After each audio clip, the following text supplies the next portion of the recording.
എന്നിട്ട് തകറ്റാറ്റ് ദേശൻ എന്നാണ് അദ്ദേഹത്തിന്റെ പേര്. ആ തായ്ലൻഡിലെ സയന്റിസ്റ്റ് ഇസ്ലാമിലേക്ക് കടന്നു വന്നു എന്നാണ്. അഷ്ഹദു അല്ലാ ഇലാഹ ഇല്ലല്ലാഹ് വഅഷ്ഹദു അന്ന മുഹമ്മദർ റസൂലുള്ളാഹ് ഉറക്കെ പ്രഖ്യാപിച്ചു. എന്തേ അദ്ദേഹത്തിനുള്ള കാരണം? അദ്ദേഹം പറയാണ്, ഞാൻ ഇത്രത്തോളം വിയർത്തൊലിച്ച് പഠിച്ച വിഷയം ഇതാ നൂറ്റാണ്ടുകൾക്ക് മുമ്പ് മുഹമ്മദ് മുസ്തഫ വിളിച്ചു പറഞ്ഞു പോയിരിക്കുന്നു. കുല്ലമാ നദിജതു ജുലൂദുഹും ബദ്ദൽനാഹും ജുലൂദൻ ഗൈറഹാ. നരകാവകാശികളുടെ ശരീരങ്ങൾ കത്തിക്കരിയുമ്പോഴൊക്കെ ബദ്ദൽനാഹും അവരുടെ തൊലി കത്തിക്കരിയുമ്പോൾ ബദ്ദൽനാഹും ജുലൂദൻ ഗൈറഹാ, പുതു ചർമ്മങ്ങൾ, നവചർമ്മങ്ങൾ അവർക്ക് നമ്മൾ പകരമാക്കി കൊടുക്കും, പുതിയ തൊലികൾ നൽകും. എന്തിന്? അതാണ് മഹാനവറുകൾ ചിന്തിച്ചത്. എന്തിന്? ലിയദൂഖുൽ അദാബ്, അപ്പോഴല്ലേ വേദന അറിയൂ. കണ്ടോ, വേദന അറിയണമെങ്കിൽ തൊലികൾ വേണം. തൊലിയിലാണ് വേദനാ സംവേദനകൾ ഇരിക്കുന്നത് എന്ന് അദ്ദേഹം സൂറത്തുൻ നിസായിൽ 56-ാമത്തെ ആയത്തിൽ നിന്ന് കണ്ടെത്തുകയാണ്. അദ്ദേഹം ഉറക്ക ഷഹാദത്ത് പ്രഖ്യാപിച്ച് ഇസ്ലാമിലേക്ക് കടന്നു വരികയാണ്. അതുകൊണ്ടാണ് ഇന്ന് പൊള്ളലേറ്റ് കൊണ്ടുവന്ന രോഗിയെ ഡോക്ടർ മുട്ടുസൂചി കൊണ്ട് ഇങ്ങനെ കുത്തി നോക്കുകയാണ്. രോഗി ഹാ എന്ന് പറയുന്നുണ്ടെങ്കിൽ ഡോക്ടർക്ക് സന്തോഷമാണ്. കാരണം വേദനാ സംവേദനകൾ തകർന്നിട്ടില്ല, ആഴത്തിൽ പൊള്ളിയിട്ടില്ല. തൊലി ആഴത്തിൽ പൊള്ളിപ്പോയാൽ തൊലിയോട് ചേർന്നുള്ള ആ മാംസം, അതിനോട് ചേർന്നുള്ള മാംസം അത് ആഴത്തിൽ പൊള്ളിക്കഴിഞ്ഞാൽ പിന്നെ എന്ത് കാട്ടിയാലും ഒരു വേദനയും ഉണ്ടാവില്ല. തൊലി മുഴുവനായിട്ട് അങ്ങോട്ട് നീക്കിക്കഴിഞ്ഞാൽ, ആഴത്തിൽ നീക്കിക്കഴിഞ്ഞാൽ പിന്നെ ആ മനുഷ്യൻ എന്ത് ചെയ്താലും അറിയൂല. അത് യഥാർത്ഥത്തിൽ 300 നൂറ്റാണ്ട് വരെ വിശ്വസിച്ചിരുന്നത് തിരിച്ചായിരുന്നു. പിന്നീടാണ് ഈ വിശ്വാസത്തിലേക്ക് കടന്നു വന്നത്. ഇദ്ദേഹം പറയുന്നു, എനിക്കത് വിശുദ്ധ ഖുർആനിൽ കാണാൻ കഴിഞ്ഞു എന്ന്. ലിയദൂഖുൽ അദാബ്,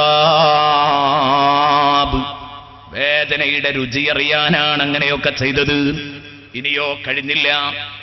വിരലടയാളത്തിന്റെ പ്രസക്തി വൽ ഖുർആനിൽ ഹകീം. ഒറ്റ ഉദാഹരണവും കൂടെ പറയട്ടെ. വിരലടയാളത്തിന്റെ പ്രസക്തി വിശുദ്ധ ഖുർആൻ പറയുന്നത് നോക്ക്. അയഹ്സബുൽ ഇൻസാനു അല്ലൻ നജ്മഅ ഇളാമ, സൂറത്തുൽ ഖിയാമയുടെ 2-3 വചനങ്ങൾ. അയഹ്സബുൽ ഇൻസാൻ, മനുഷ്യൻ വിചാരിക്കുന്നുണ്ടോ, അല്ലൻ നജ്മഅ ഇളാമ, അവന്റെ അസ്ഥികൂടങ്ങള്, അവന്റെ അവയവങ്ങള്, ചിന്നിച്ചിതറിപ്പോയ അവയവങ്ങള്, ദ്രവിച്ചുപോയ അവയവങ്ങള് രണ്ടാമത് നാം സെറ്റ് ചെയ്തെടുക്കുകയില്ലെന്ന് മനുഷ്യൻ കരുതിയോ? അല്ലൻ നജ്മഅ ഇളാമ, ചിന്നിച്ചിതറി ദ്രവിച്ചുപോയ ശരീര അവയവങ്ങൾ, സെല്ലുകൾ, അത് രണ്ടാമത് സെറ്റ് ചെയ്യാൻ നമുക്ക് കഴിയൂല എന്ന് മനുഷ്യൻ കരുതിയോ? എങ്കിൽ ബലാ, വേണ്ടട്ടോ, വേണ്ട, നിങ്ങൾ കരുതിയതുപോലെയല്ല. അതേ, ഖാദിരീന അലാ അൻ നുസവ്വിയ ബനാനാ. നിങ്ങളുടെ വിഷയം എന്താ? സങ്കീർണമായ ഈ അവയവങ്ങൾ എങ്ങനെയാണ് ഇനി രണ്ടാമത് നൽകുക എന്നതല്ലേ പ്രശ്നം. കാരണം എന്റെ മൂക്ക് പോലെയല്ല ഈ സ്റ്റേജിലിരിക്കുന്ന ആളുകളുടെ മൂക്കുകൾ. ഈ സദസ്സിലിരിക്കുന്ന ഒരൊറ്റ ആളുടെ മൂക്കും മറ്റൊരാളുടെ മൂക്കുമായിട്ട് ധാരാളം അന്തരം ഉണ്ടാകും. അതിന് സാമ്യത വളരെ കുറയും. ഓരോരുത്തരുടെ മൂക്കുകളും അന്തരമാണ്. ഓരോരുത്തരുടെ ചുണ്ടുകളും നാക്കും കയ്യും കാലും ഒക്കെ അന്തരമാണ്. അതിലൊക്കെ അന്തരമുണ്ട്. എങ്കിൽ അതൊക്കെ എങ്ങനെ കൃത്യമായിട്ട് അങ്ങനെ തന്നെ നൽകാൻ കഴിയോ? നാളെ ഈ സെല്ലുകളൊക്കെ നശിച്ചു പോയതിന് ശേഷം അതെങ്ങനെയെന്ന്. അപ്പൊ അള്ളാഹ് പറയാ, ഈ സങ്കീർണമായ അവയവങ്ങൾ, ഈ സങ്കീർണതയൊക്കെ നിലനിർത്തി എങ്ങനെയാ സൃഷ്ടിക്കാന്നല്ലേ നിങ്ങൾ ചോദിക്കുന്നത്. അതിലേക്കൊന്നും കടക്കാൻ എനിക്ക് സമയമില്ലാത്തത് കൊണ്ട് ആ സൂറത്ത് റൂമിൽ അള്ളാഹ് പറയുന്നുണ്ട്, വമിൻ ആയാതിഹി ഖൽഖുസ് സമാവാതി വൽ അർദ് വഖ്തിലാഫു അൽസിനതികും വഅൽവാനികും. ആ അന്തരങ്ങളൊക്കെയും അതിലൊക്കെ ഉള്ള അന്തരങ്ങൾ അള്ളാഹുവിന്റെ മഹാദൃഷ്ടാന്തങ്ങളാണ്. എല്ലാം അള്ളാഹുവിന്റെ ദൃഷ്ടാന്തങ്ങളാണെന്ന് സമർത്ഥിക്കുന്നുണ്ട്. ഇപ്പൊ തൽക്കാലം അങ്ങോട്ട് പോകാൻ സമയമല്ല. എന്നാൽ അള്ളാഹ് പറയാണ്, നിങ്ങളുടെ ശരീരത്തിൽ ഏറ്റവും കൂടുതൽ അന്തരമുള്ള, പ്രത്യക്ഷത്തിൽ അന്തരമില്ല എന്ന് നിങ്ങൾക്ക് തോന്നുന്ന ഒരു അവയവേദ വിരൽ തലപ്പ. ബനാൻ എന്ന് പറഞ്ഞാൽ വിരൽ തലപ്പ്. അതടക്കം സെറ്റ് ചെയ്ത് നേരെയാക്കി എടുക്കാൻ എനിക്ക് കഴിയും. ബലാ ഖാദിരീന അലാ അൻ നുസവ്വിയ ബനാനാ. മൂക്കൊത്താലും കണ്ണൊത്താലും നാക്കൊത്താലും അതൊന്നും ഒക്കില്ല. അതൊക്കെ ഓരോരുത്തരുടെയും വ്യത്യസ്തമാണ്. എന്നാൽ അവിടെയൊക്കെ ഒരു ചെറിയ യോജിപ്പ് കണ്ടാലും ഒറ്റയടിക്ക് കണ്ടാൽ വ്യത്യാസം ഇല്ലതാനും. എന്നാലോ നല്ല അന്തരമുണ്ട് കൈവിരലുകൾ. അതുകൊണ്ടാണ് നമ്മൾ വിരലടയാളം വെക്കുന്നത്. വിരലടയാളം വെച്ചാൽ പിന്നെ മാറൂല. എന്റെ വിരൽ എനിക്ക് തന്നെ ഉള്ളൂ.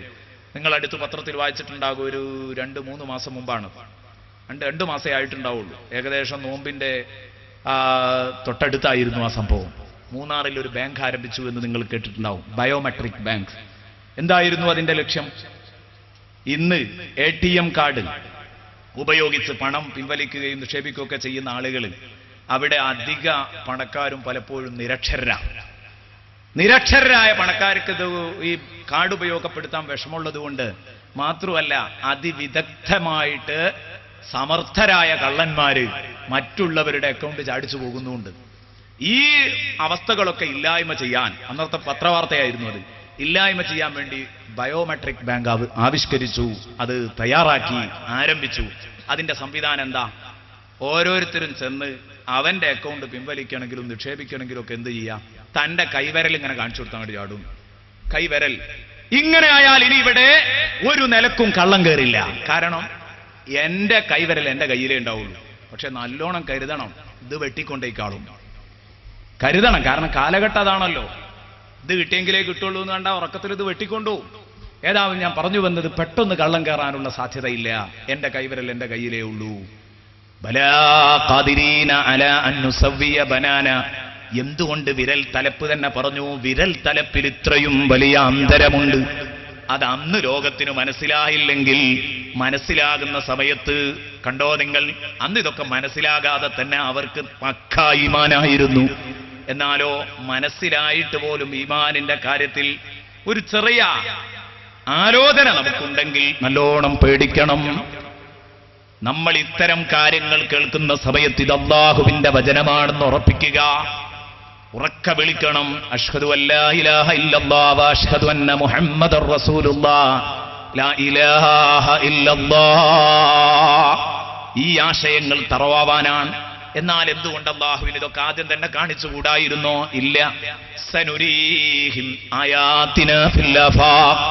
നമ്മുടെ അത്ഭുതങ്ങളും മഹാദൃഷ്ടാന്തങ്ങളും പ്രപഞ്ചത്തിലൂടെ പിന്നീട് അങ്ങനെ കാണിച്ചുകൊണ്ടിരിക്കുകയേ ഉള്ളൂ നമ്മൾ. അല്ലാഹു തന്നെ പറഞ്ഞതാ സനുരീഹിം. ഇപ്പൊ കാണിക്കൂല. ശാസ്ത്രീയ സത്യങ്ങൾ, കണ്ടുപിടുത്തങ്ങൾ പിൽക്കാലത്ത് അങ്ങനെ പതുക്കെ പതുക്കെ വന്നുകൊണ്ടിരിക്കും. സനുരീഹിം. പണ്ഡിതന്മാർക്ക് അത് പെട്ടെന്ന് ഉൾക്കൊള്ളാൻ കഴിയും. എന്തേ അത് അന്ന് തന്നെ പൂർത്തിയായാലുള്ള കുഴപ്പം? അന്ന് പൂർത്തിയായാൽ, പലപ്പോഴും ഞാൻ എൻ്റെ പല പ്രഭാഷണങ്ങളിലും പറഞ്ഞിട്ടുണ്ട്, അന്നത് പൂർത്തിയായാൽ ലോകം ഇന്ന് ഈ സിസ്റ്റത്തിൽ നിലനിൽക്കില്ല. ഉറപ്പല്ലേ? ഉദാഹരണത്തിന് പറയാം, JCB ഒരു 500 കൊല്ലം മുമ്പ് കണ്ടുപിടിച്ചെന്ന് നിങ്ങൾ വെക്കി, നന്നിവിടെ ലോകം ഉണ്ടാവുമോ? നന്ന് നമുക്ക് ജീവിക്കാൻ ഭൂമി ഇവിടെ ബാക്കി ഉണ്ടാവുമോ? അപ്പോൾ അത് എപ്പോഴാ ഖിയാമത്ത് നാളിനോട് അടുക്കുക, അപ്പോഴേ കണ്ടുപിടുത്തം പൂർണ്ണമാവുള്ളൂ. കാരണം കണ്ടുപിടുത്തം പൂർണ്ണമായാൽ അതിന്റെ അർത്ഥം ലോകം നശിക്കാനായി എന്നാ. അങ്ങോട്ട് എത്തുമ്പോഴേ അത് പൂർണ്ണമാവുള്ളൂ. ആ അവസ്ഥയിലാണ് അത് മുന്നോട്ട് പോകുന്നത്. അപ്പൊ ഞാൻ പറഞ്ഞു വന്നത് കണ്ടില്ലേ നിങ്ങൾ, വിരലടയാളത്തിന്റെ പ്രസക്തി. ഖുർആൻ വെറുതെ പറഞ്ഞതാണോ? വൽ ഖുർആനിൽ ഹകീം. യുക്തിഭദ്രമായ ഖുർആൻ സാക്ഷി.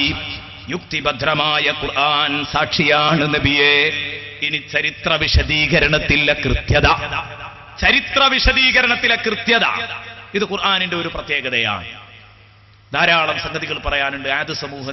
ആദ് സമൂഹത്തിന്റെ ചരിത്രത്തെക്കുറിച്ച്, സമൂദ് ഗോത്രത്തെ ചരിത്രത്തെക്കുറിച്ച്. ആ വലിയ വലിയ മനുഷ്യന്മാരെ, അല്ലതീലം യുഖ്ലഖു മിസ്ലുഹാ ഫിൽ ബിലാദ്, ഈ മണ്ണിൽ അതുപോലത്തെ ആളുകളെ സൃഷ്ടിച്ചിട്ടില്ല എന്നാ പറഞ്ഞത്. അത്തരം ആ വലിയ മനുഷ്യന്മാർ, ആ മനുഷ്യന്മാരുടെ അവശിഷ്ടങ്ങൾ പിൽക്കാലത്ത് ചരിത്രകാരന്മാർ കണ്ടെടുത്തതും മറ്റുമൊക്കെ അറിയുന്നവരാ നിങ്ങൾ. ഞാൻ അതിലേക്ക് കടക്കുന്നില്ല. ഗൾഫിൽ യുദ്ധം നടക്കുന്ന കാലഘട്ടത്തിൽ, ഒന്നാം ഗൾഫ് യുദ്ധ കാലഘട്ടം, അന്ന് അധിനിവേശ സേന സൗദിയിൽ ഇറങ്ങുന്ന സമയത്ത് അവർക്കൊരു ലക്ഷ്യവും കൂടെ ഉണ്ടായിരുന്നു. മുസ്ലിമീങ്ങൾ ഭൂമിക്കടിയിൽ ഒളിപ്പിച്ചു വെച്ച വല്ല ആയുധ ശേഖരവും ഉണ്ടോ എന്ന് അന്ന് നോക്കി അമേരിക്കയുടെ ചാരക്കണ്ണുകൾ അങ്ങോട്ട് തിരിച്ചു വെച്ച സമയത്ത് അവര് അതാ പെട്ടെന്ന് വന്നിറങ്ങുകയാണ്. സലാല വഴി സൗദിയിലെ ജനവാസമില്ലാത്ത, പൂർണ്ണമായും വിജനമായി കിടക്കുന്ന അർറുബുൽ ഖാലി എന്നറിയപ്പെടുന്ന, അർറുബുൽ ഖാലി എന്ന് പറഞ്ഞാൽ അതിന്റെ അർത്ഥം തന്നെ അതാ, ജനങ്ങളില്ലാത്ത ഒരേരിയ. 4/1 ഭാഗം ജനങ്ങളില്ലാതെ ഒഴിഞ്ഞു കിടക്കുന്നു. അപ്പൊ ജനവാസമില്ലാതെ നീണ്ട് പരന്നു കിടക്കുന്ന അർറുബുൽ ഖാലി എന്ന സ്ഥലത്ത് വന്നിറങ്ങി, കിലോമീറ്ററുകളോളം വാഹനം ഓടിച്ചു പോയി പെട്ടെന്ന് ചെന്നിട്ടൊരു സ്ഥലം കുഴിച്ചെടുത്തു. കുഴിച്ചിട്ട് അവിടെ ഖനനം ചെയ്തെടുത്തു. വമ്പിച്ച 7 തൂണുകൾ, ഭയങ്കര തൂണുകൾ. ഇവര് വിചാരിച്ചിട്ട് എന്തോ കാര്യമായിട്ടുള്ള ആയുധാണ് വിചാരിച്ചിട്ട് വന്നതാ അവര്. പക്ഷേ മാന്തി എടുത്തു നോക്കുമ്പോൾ ഏതോ പ്രാചീന കാലഘട്ടത്തിൽ വലിയ മനുഷ്യന്മാർ വീടുണ്ടാക്കാൻ നിർമ്മിച്ച തൂണുകളാണെന്ന് ചരിത്രകാരന്മാർ രേഖപ്പെടുത്തി. പിന്നീട്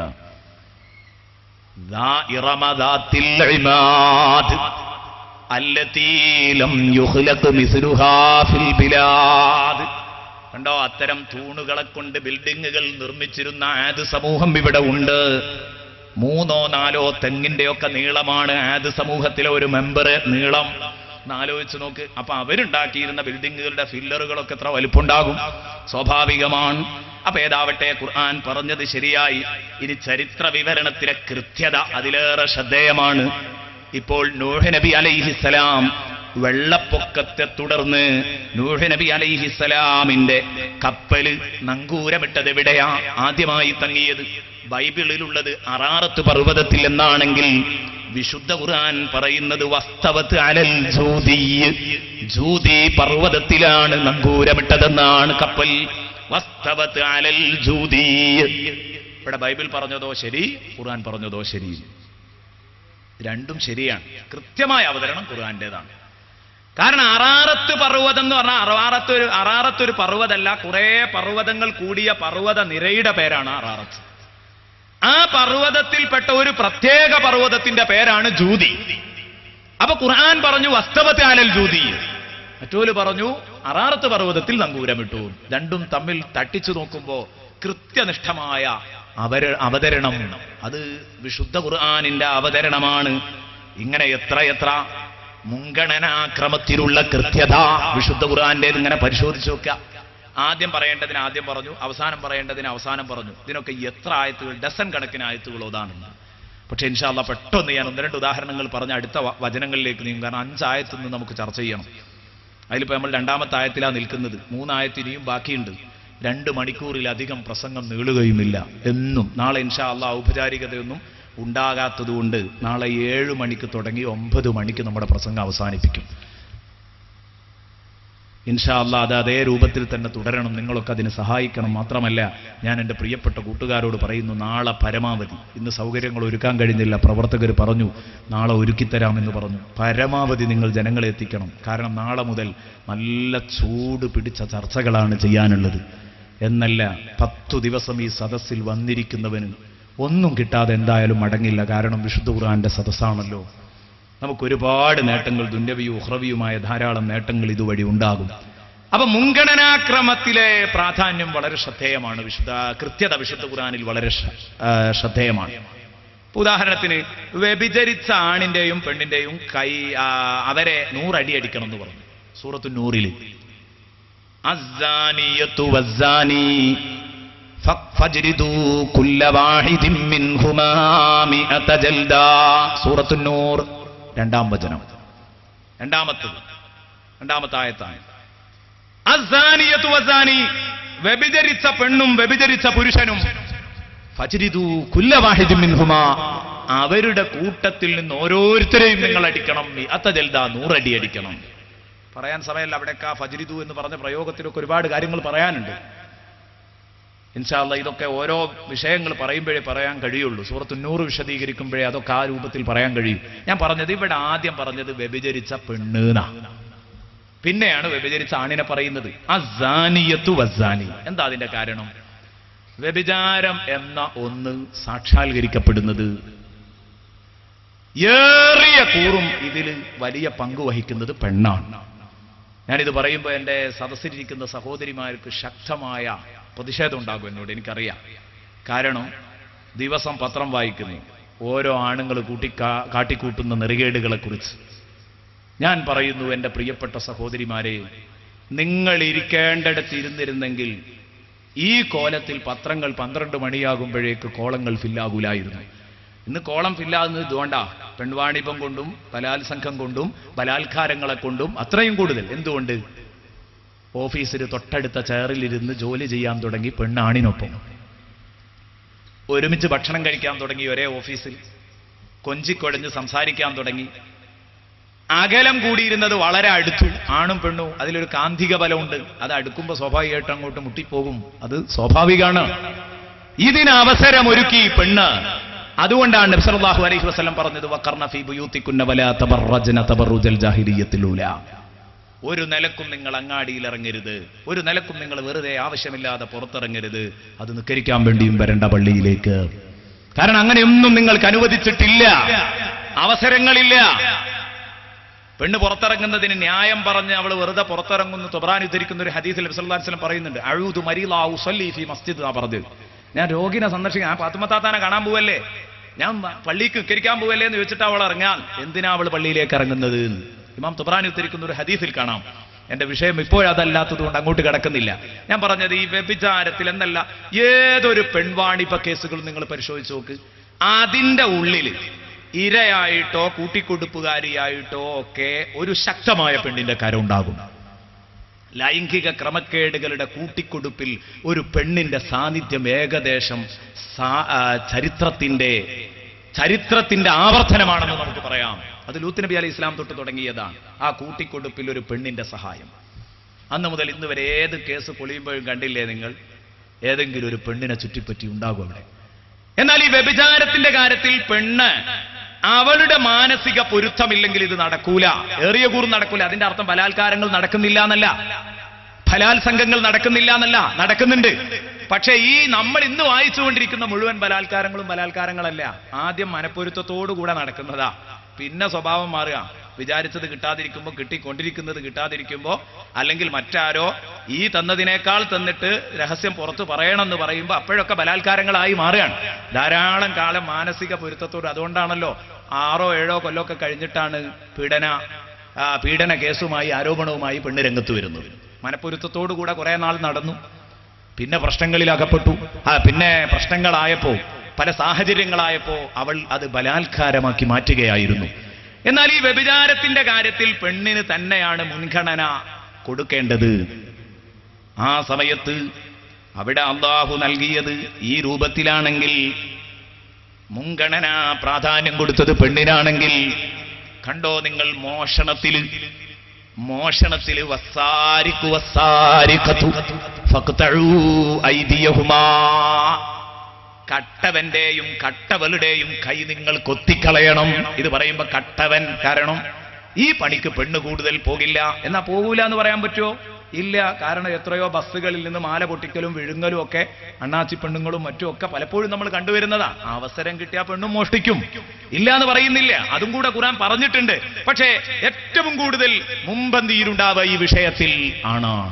വസ്സാരിഖു വസ്സാരിഖതു ഫഖ്തഉ ഐദിയഹുമാ. ഇനി നോക്ക് നിങ്ങൾ, അല്ലാഹു നമുക്ക് അവയവങ്ങൾ ദാനം ചെയ്തിടത്ത് അല്ല പറഞ്ഞ ക്രമീകരണം എത്ര ശ്രദ്ധേയമാണ്. അല്ല പറയുന്നു, വല്ലാഹു അഖ്റജകും മിൻ ബുതൂനി ഉമ്മഹാതികും ലാ തഅലമൂന ശൈആ. അല്ല നിങ്ങളുടെ ഉമ്മമാരുടെ ഗർഭപാത്രത്തിൽ നിന്ന് നിങ്ങളെ പുറത്തു കൊണ്ടുവരുമ്പം നിങ്ങൾക്കൊരു ചുക്കും അറിയില്ല. ലാ തഅലമൂന ശൈആ, ഒന്നും അറിയില്ല. ശരിയല്ലേ? അംഗീകരിക്കാൻ ഒരു പ്രയാസമില്ല. പിന്നെ എന്ത് ചെയ്തു? നിങ്ങൾക്ക് കണ്ണും കാതും ഹൃദയവും ഒക്കെ അല്ല തന്നു. അപ്പൊ നിങ്ങൾ അത് വെച്ച് കണ്ട് കേട്ട് ചിന്തിച്ച് മനസ്സിലാക്കി കുറെ കാര്യങ്ങൾ പഠിച്ചു. ഇന്ന് നിങ്ങൾ വലിയ ആളുകളായി. അതാ അല്ലാഹു പറയുന്നത്, വല്ലാഹു അഖ്റജകും മിൻ ബുതൂനി ഉമ്മഹാതികും ലാ തഅലമൂന ശൈആ വജഅല ലകുമുസ് സമഅ വൽ അബ്സാറ വൽ അഫ്ഇദ. നിങ്ങൾക്ക് അല്ലാഹു കാത് തന്നു, വൽ അബ്സാറ കണ്ണുകളും തന്നു, വൽ അഫ്ഇദത ഹൃദയങ്ങളും തന്നു. എന്തിന്? കണ്ട് കേട്ട് ചിന്തിച്ച് നിങ്ങൾ ഈ കാര്യങ്ങളെക്കുറിച്ച് മനസ്സിലാക്കി ഇത് തന്ന ദായകനായ റബ്ബിനെ തിരിച്ചറിഞ്ഞ് ശുക്ർ പ്രകടിപ്പിക്കാൻ. ലഅല്ലകും തഷ്കുറൂൻ. സൂറത്തുൻ നഹ്ൽ 78-ാം വചനം. ഞാൻ പറയുന്നത് ഖുർആനിൽ ഇത് സംബന്ധമായി പറഞ്ഞ ആയത്തുകളൊക്കെ എങ്ങനെയാണ്? ആ തർത്തീബ് അങ്ങനെ തന്നെ വന്നിട്ടുണ്ട്. എത്ര സ്ഥലത്താ ഖുർആനിൽ ഇത് വന്നതെന്ന് അറിയോ? പല സ്ഥലത്തും വന്നിട്ടുണ്ട്. സൂറത്തുൽ മുൽക്കിലുണ്ട്, സൂറത്തു സജദയിലുണ്ട്, സൂറത്തുൽ മുഅ്മിനൂനയിലുണ്ട്. അവിടെയൊക്കെ വന്നത് ഈ തർത്തീബിലാണ്. ചെവി, കണ്ണ്, ഹൃദയം. ചെവി, കണ്ണ്, ഹൃദയം. കണ്ണ്, കാത്, ഹൃദയം അങ്ങനെ പറഞ്ഞിട്ടില്ല. കാത്, കണ്ണ്, ഹൃദയം. ഇനി വേറൊരായത്ത്, ഇന്ന സമഅ വൽ ബസറ വൽ ഫുആദ കുല്ലു ഉലൈക കാന അൻഹു മസ്ഊല. നിങ്ങളെ ചെവി, നിങ്ങളുടെ കണ്ണ്, നിങ്ങളുടെ ഹൃദയം. ഇതെല്ലാം നാളെ ചോദ്യം ചെയ്യപ്പെടാനുള്ളതാണ് കേട്ടോ. കുല്ലു ഉലൈക കാന അൻഹു മസ്ഊല. അവിടെയും ഓർഡർ അത് തന്നെ. ഇനി സൂറത്തുൽ മുഅ്മിനൂനയുടെ 78-ാം വചനത്തിൽ വേറെ ഒന്ന് കാണാം. വഹുവല്ലദീ അൻശഅ ലകുമുസ് സമഅ വൽ അബ്സാറ വൽ അഫ്ഇദ. അല്ലാഹയാണ് നിങ്ങൾക്ക് സമഅ്, ബസർ, അബ്സാർ, അഫ്ഇദത്ത് തന്നത്. കാതും കണ്ണും ഹൃദയവും നിങ്ങൾക്ക് തന്നത് അല്ലാഹുവാണ്. എന്നിട്ട് സൂറത്തു സജദയിലും സൂറത്തുൽ മുൽക്കിലും 21-ഉം 9-ാമത്തെ ആയത്തുമായിട്ട് അല്ലാഹു പറയുന്നു, വജഅല ലകുമുസ് സമഅ വൽ അബ്സാറ വൽ അഫ്ഇദത ഖലീലം മാ തഷ്കുറൂൻ. ഇങ്ങനെ എത്ര എല്ലായിടത്തും പറഞ്ഞത് ആദ്യം കാത്, പിന്നെ കണ്ണ്, പിന്നെ ഹൃദയം. എന്താ അതിന്റെ കാരണം? ഒരു ഡോക്ടർ ഇതേക്കുറിച്ച് പരിശോധന നടത്തി. ഈജിപ്തിലുള്ള ഒരു ഡോക്ടർ ഇതേക്കുറിച്ച് പരിശോധന നടത്തി. കാരണം ഖുർആനിൽ ഇങ്ങനെ തന്നെ ആയതുകൊണ്ട്. വൽ ഖുർആനിൽ ഹകീം, യുക്തിഭദ്രമായ ഖുർആനാണല്ലോ. ഇതിലിങ്ങനെ വരുമ്പം എന്തോ ഒരു കാര്യം അവിടെ ഉണ്ടാകുമെന്ന് മനസ്സിലാക്കി അയാൾ ഗവേഷണം നടത്തി. ഗവേഷണം നടത്തിയപ്പോൾ അയാൾക്ക് കണ്ടെത്താൻ കഴിഞ്ഞത് ജനിച്ചു വീഴുന്ന നവജാത ശിശു, ആ ശിശുവിന്റെ അടുത്ത് വെച്ച് അദ്ദേഹം ഠേ എന്ന് പറഞ്ഞപ്പോ ആ കുട്ടി ഞെട്ടിച്ചാടുന്നുണ്ട്. ആ കുട്ടിയുടെ കണ്ണിലേക്ക് കൈവിരൽ കൊണ്ട് കുത്താൻ വേണ്ടി ചെന്നപ്പം കുഞ്ഞ് ഇമ വെട്ടുന്നില്ല, കണ്ണടക്കുന്നില്ല. നമ്മളൊക്കെ കണ്ണിന്റെ അടുത്ത് ഇങ്ങനെ അങ്ങോട്ട് വീശിയാൽ കണ്ണടക്കും, കുത്താൻ ചെന്നാൽ പെട്ടെന്ന് കണ്ണടക്കും. അത് വലിയ ഒരു സംരക്ഷണമാണ് കണ്ണിന്റെ ഈ പോളകൾ. ആ കുഞ്ഞ് അത് ചെയ്യുന്നില്ല. അവിടെ ഡോക്ടർ മനസ്സിലാക്കുകയാണ്, ജനിച്ച് ഏതാനും മണിക്കൂറുകൾ കഴിയുമ്പോഴാണ് കുട്ടിക്ക് കാഴ്ച ശക്തി വരുന്നത്. എന്നാൽ ജനിക്കുന്ന സമയത്ത് തന്നെ ചെവിയുണ്ട്, കാത് കേൾക്കുന്നുണ്ട്. അതുകൊണ്ടാണ് ഠേ എന്ന് പറയുമ്പോ കുഞ്ഞ് ഞെട്ടിച്ചാടുന്നത്. അതേ ജനിച്ചു വീഴുന്ന കുഞ്ഞിന്റെ ചെവിയില് ബാങ്കും ഇഖാമത്തും കൊടുക്കുന്നു, കേൾക്കാൻ കഴിയും കേട്ടോ. ജനിച്ചു വീഴുന്ന കുഞ്ഞ് കേൾക്കുന്നുണ്ട്, പക്ഷേ കാഴ്ചയില്ല എന്നത് അദ്ദേഹം ഒരത്ഭുതത്തോടെയാണ് കാണുന്നത്. ജനിച്ചു വീഴുന്ന സ്പോട്ടിൽ വേണമെങ്കിൽ നിങ്ങൾക്കും ഇത് പരിശോധിക്കാം. എന്നിട്ട് പറയുന്നു വൽ ഫുആദ്, പിന്നെ പറഞ്ഞത് ഹൃദയം. കാരണം കണ്ണ് കാണാൻ തുടങ്ങി, അപ്പോഴും ഹൃദയം പ്രവർത്തിക്കാൻ തുടങ്ങിയിട്ടില്ല. എന്ന് പറഞ്ഞാൽ ഹൃദയം കൊണ്ട് നടക്കുന്നത് ചിന്തയാ, മനനം നടക്കുന്നത് കുറെ കാലം കഴിഞ്ഞിട്ടാണ്. ഹൃദയം കൊണ്ടൊരു മനുഷ്യൻ ചിന്തിക്കാൻ തുടങ്ങുന്നത് ഒരുപാട് കാലം കഴിഞ്ഞിട്ടാണല്ലേ.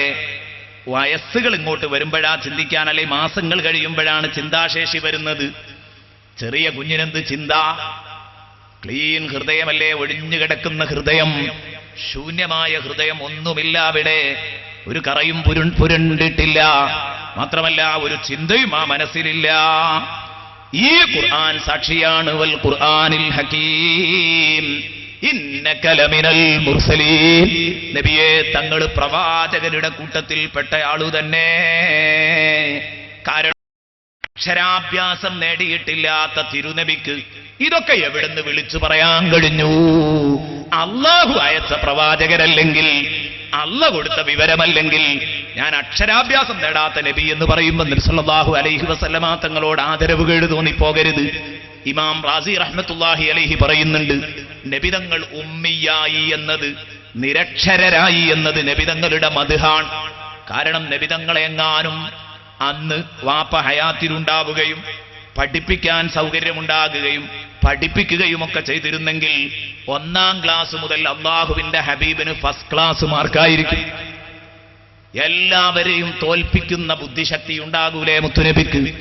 എന്നിട്ട് പഠിച്ച് അന്നൊക്കെ വലിയ സാമർഥ്യം കാണിച്ച, പഠനരംഗത്ത് വലിയ തിളക്കമാർന്ന വിജയം കാണിച്ച് 40 വയസ്സാകുമ്പോ ഇത്തരം സാഹിത്യ സമ്പൂർണമായ വചനങ്ങൾ വിളിച്ചു പറയുമ്പോ സമൂഹം ഇത്രേ പറയൂ.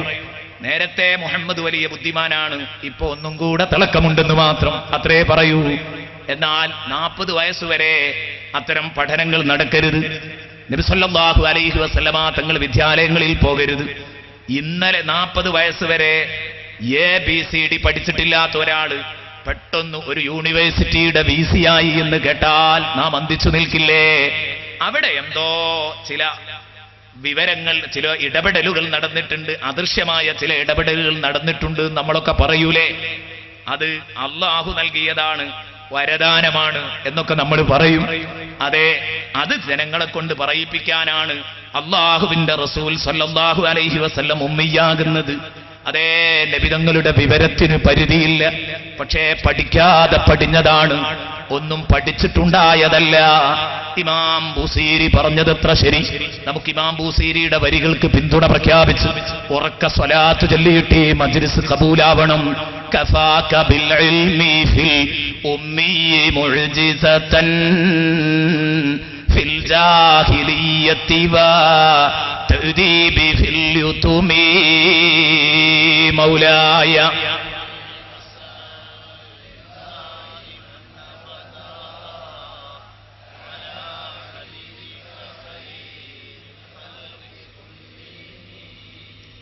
കഫാക ബിൽ ഇൽമി. നബിയേ, വിവരം തന്നെ മതി, പരന്നു കിടക്കുന്ന നിങ്ങളുടെ അറിവ് തന്നെ മതി. ഫിൽ ഉമ്മിയ്, അതും ഓത്തുപള്ളിയിൽ പോയിട്ടില്ലാത്ത ഉമ്മ പ്രസവിച്ച അതേ ദിവസം പോലെ അതാ ഉമ്മിയ്. കൂടുതൽ പഠിച്ചിട്ടൊന്നുമില്ല, ഉമ്മ പ്രസവിച്ച അതേ ദിവസം പോലെ നിൽക്കുമ്പോൾ ഉമ്മിയായ ഒരു മനുഷ്യനിൽ, നിരക്ഷരനായ ഒരു മനുഷ്യനിൽ ഇത്രയും കൂടുതൽ വിവരമുണ്ടാവുക എന്നത് അതുതന്നെ മതി മുഅ്ജിസത്തൻ. ഏറ്റവും വലിയ ദൃഷ്ടാന്തമായിട്ട് നിങ്ങൾ പ്രവാചകരാണെന്ന് തെളിയിക്കാൻ വേറെ ദൃഷ്ടാന്തങ്ങളുടെ ആവശ്യമില്ല. അതാണ് വൽ ഖുർആനിൽ ഹകീം. ഈ യുക്തിഭദ്രമായ ഖുർആൻ സാക്ഷിയാണ്. ഇന്നക ലമിനൽ മുർസലീൻ. നബിയേ, നിങ്ങൾ പ്രവാചകന്മാരുടെ കൂട്ടത്തിൽപ്പെട്ടയാളു തന്നെ. എന്നിട്ട് പറയുന്നു ഫിൽ ജാഹിലിയ്യതി വതഅദീബി ഫിൽ യുതുമി.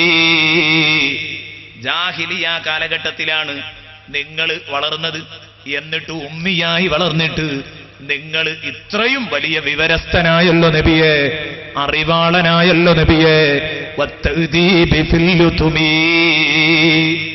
അരക്ഷിതാവസ്ഥയിൽ യതീമായി അനാഥത്വത്തിലാ നിങ്ങൾ കഴിഞ്ഞത്. വാപ്പമാരില്ലാത്ത മക്കളൊക്കെ റൗഡികളായി ജീവിക്കുന്ന കാലഘട്ടം. എപ്പോഴും അങ്ങനെയാണ്. രക്ഷിതാക്കളില്ലാതിരുന്നാൽ ആ മക്കൾ പിടുത്തം വിടും, നിയന്ത്രിക്കാൻ ആളില്ലെങ്കിൽ.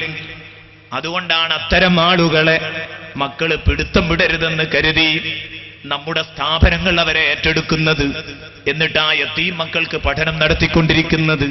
സാക്ഷാൽ അനാഥ മക്കൾക്ക്, ആയിരക്കണക്കിന് അനാഥ മക്കൾക്ക് വിദ്യാഭ്യാസം ഉറപ്പുവരുത്തുന്ന സ്ഥാപനമാണ് നമ്മുടെ മർക്കസു സഖാഫത്തി സുന്നിയ. ഇൻഷാ അല്ലാഹ് അതേ കുറിച്ച് പിന്നീട് നമുക്ക് സംസാരിക്കാം. ഞാൻ പറഞ്ഞു വന്നത്, യതീമായി ജീവിച്ചിട്ട് പോലും വത്തഅദീബി, നബിയേ, നിങ്ങളുടെ ഈ സംസ്കാരം, ഈ അദബുണ്ടല്ലോ, അത് തന്നെ വലിയ തെളിവാണ് അങ്ങ് പ്രവാചകനാണെന്നതിന്. ബഹുമാനപ്പെട്ട ഇമാം ബൂസീരി റളിയല്ലാഹു അൻഹു പറയുകയാണ്. ഇനി ബഹുമാനപ്പെട്ട പണ്ഡിതന്മാര് പറഞ്ഞു വൽ ഖുർആനിൽ ഹകീം. യുക്തിഭദ്രമായ ഖുർആൻ എന്നതിനു പുറമെ ഹകീം എന്നതിനു മറ്റൊരർത്ഥവും കൂടെ കൊടുക്കാവുന്നതാണ്. അയൽ മുഹ്കമി മിനത്ത് തനാഖുദി വൽ ഐബി വത്തഗയ്യുരി. മാറ്റങ്ങൾ സംഭവിക്കാത്ത, ന്യൂനതകൾ വന്നു കിടക്കാത്ത, വൈരുദ്ധ്യങ്ങൾ വരാത്ത സുഭദ്രമായ ഗ്രന്ഥം. അൽ മുഹ്കം, സുഭദ്രമായ ഗ്രന്ഥം സാക്ഷി. വൽ ഖുർആനിൽ ഹകീം. അല്ലാഹു പറഞ്ഞു അഫലാ യതദബ്ബറൂനൽ ഖുർആൻ. ജനങ്ങൾ ഈ ഖുർആനിനെ കുറിച്ച് ചിന്തിക്കുന്നില്ലേ? വലൗ കാന മിൻ ഇൻദി ഗൈരില്ലാ, അത് അല്ലാഹയല്ലാത്ത മറ്റാരുടെയോ വശത്തു നിന്നാ വന്നതെങ്കിൽ ലവജദൂ ഫീഹി ഇഖ്തിലാഫൻ കസീറാ. സൂറത്തുൻ നിസാ 82. അതിൽ എത്ര വൈരുദ്ധ്യങ്ങൾ അവർക്ക് കാണാൻ കഴിയുമായിരുന്നു. വൈരുദ്ധ്യങ്ങൾ ഉണ്ടാകും മനുഷ്യ സൃഷ്ടിയാണെങ്കിൽ. വൈരുദ്ധ്യങ്ങളില്ലാത്തത് തന്നെ തെളിവാണ്. ഇത് മനുഷ്യ സൃഷ്ടിയല്ല, അള്ളാഹുവിന്റെ കലാമാണ്. അള്ളാഹുവിന്റെ കലാമാണ്. ആ ഖുർആനിനെ കുറിച്ച് അല്ലാഹു പറഞ്ഞു അത് എത്രത്തോളം സുഭദ്രമാണ്. വഇന്നഹു ലകിതാബുൻ അസീസ്. അത് പ്രൗഢഗംഭീരമായ ഗ്രന്ഥമാണ്. വഇന്നഹു ലകിതാബുൻ അസീസ്. അത് പ്രൗഢഗംഭീരമായ ഗ്രന്ഥമാണ്. ലാ യഅതീഹിൽ ബാത്തിലു മിൻ ബൈനി യദൈഹി. അതിന്റെ മുമ്പിലൂടെ, അതിന്റെ മുന്നിലൂടെ മിഥ്യയായ ഒന്നും ആ ഖുർആനിലേക്ക് വന്നു കിടക്കില്ല. വലാ മിൻ ഖൽഫിഹി. അതിന്റെ പിന്നിലൂടെയും, മുന്നിലൂടെയോ പിന്നിലൂടെയോ ആരുമറിയാതെ മിഥ്യയായ കലിമത്തുകളോ മിഥ്യയായ വചനങ്ങളോ അതിലേക്ക് വന്നു കിടക്കുകയില്ല. ലാ യഅതീഹിൽ ബാത്തിലു മിൻ ബൈനി യദൈഹി വലാ മിൻ ഖൽഫിഹി തൻസീലും മിൻ ഹകീമിൻ ഹമീദ്. സ്തുത്യർഹനായ തന്ത്രശാലിയായ റബ്ബിന്റെ അവതരണമാണത്. അതുകൊണ്ട് തന്നെ ഹക്കീമായ റബ്ബ് അവതരിപ്പിച്ച ഗ്രന്ഥവും ഹക്കീമാണ്. വൽ ഖുർആനിൽ ഹകീം, സുഭദ്രമായ ഗ്രന്ഥം, അത് സാക്ഷിയാണ്. ഇരുട്ടിന്റെ ഉപാസകർക്ക് അതിനെ തോൽപ്പിക്കാൻ ഒരു നിലക്കും സാധിക്കുകയില്ല. എന്തെങ്കിലും മിഥ്യയായ വാദങ്ങളെ കൊണ്ട് വിശുദ്ധ ഖുർആനിന്റെ വാദങ്ങളുടെ മുനയൊടിക്കാൻ കഴിയോ? ഇല്ല. ആ ഖുർആനിൽ സത്യത്തിന്റെ ശക്തിയുണ്ട്, തെളിവിന്റെയും ന്യായത്തിന്റെയും വെളിച്ചമുണ്ട്, ഭാഷയുടെയും സമർത്ഥനത്തിന്റെയും കരുത്തുണ്ട് ഖുർആനിൽ. അതുകൊണ്ട് തന്നെ ഖുർആനിനെ തകർക്കാൻ ഇരുട്ടിന്റെ ഒരു സന്തതിക്കും സാധ്യമല്ല. അവതാരകനായ റബ്ബ്, തൻസീലും മിൻ ഹകീമിൻ ഹമീദ്, അവതാരകനായ റബ്ബിന്റെ ദിവ്യ ചൈതന്യമുണ്ടതിൽ. അതിനെ തകർക്കാൻ കഴിയില്ല, ആ ചൈതന്യത്തെ കൊന്നുകളയാൻ കഴിയില്ല.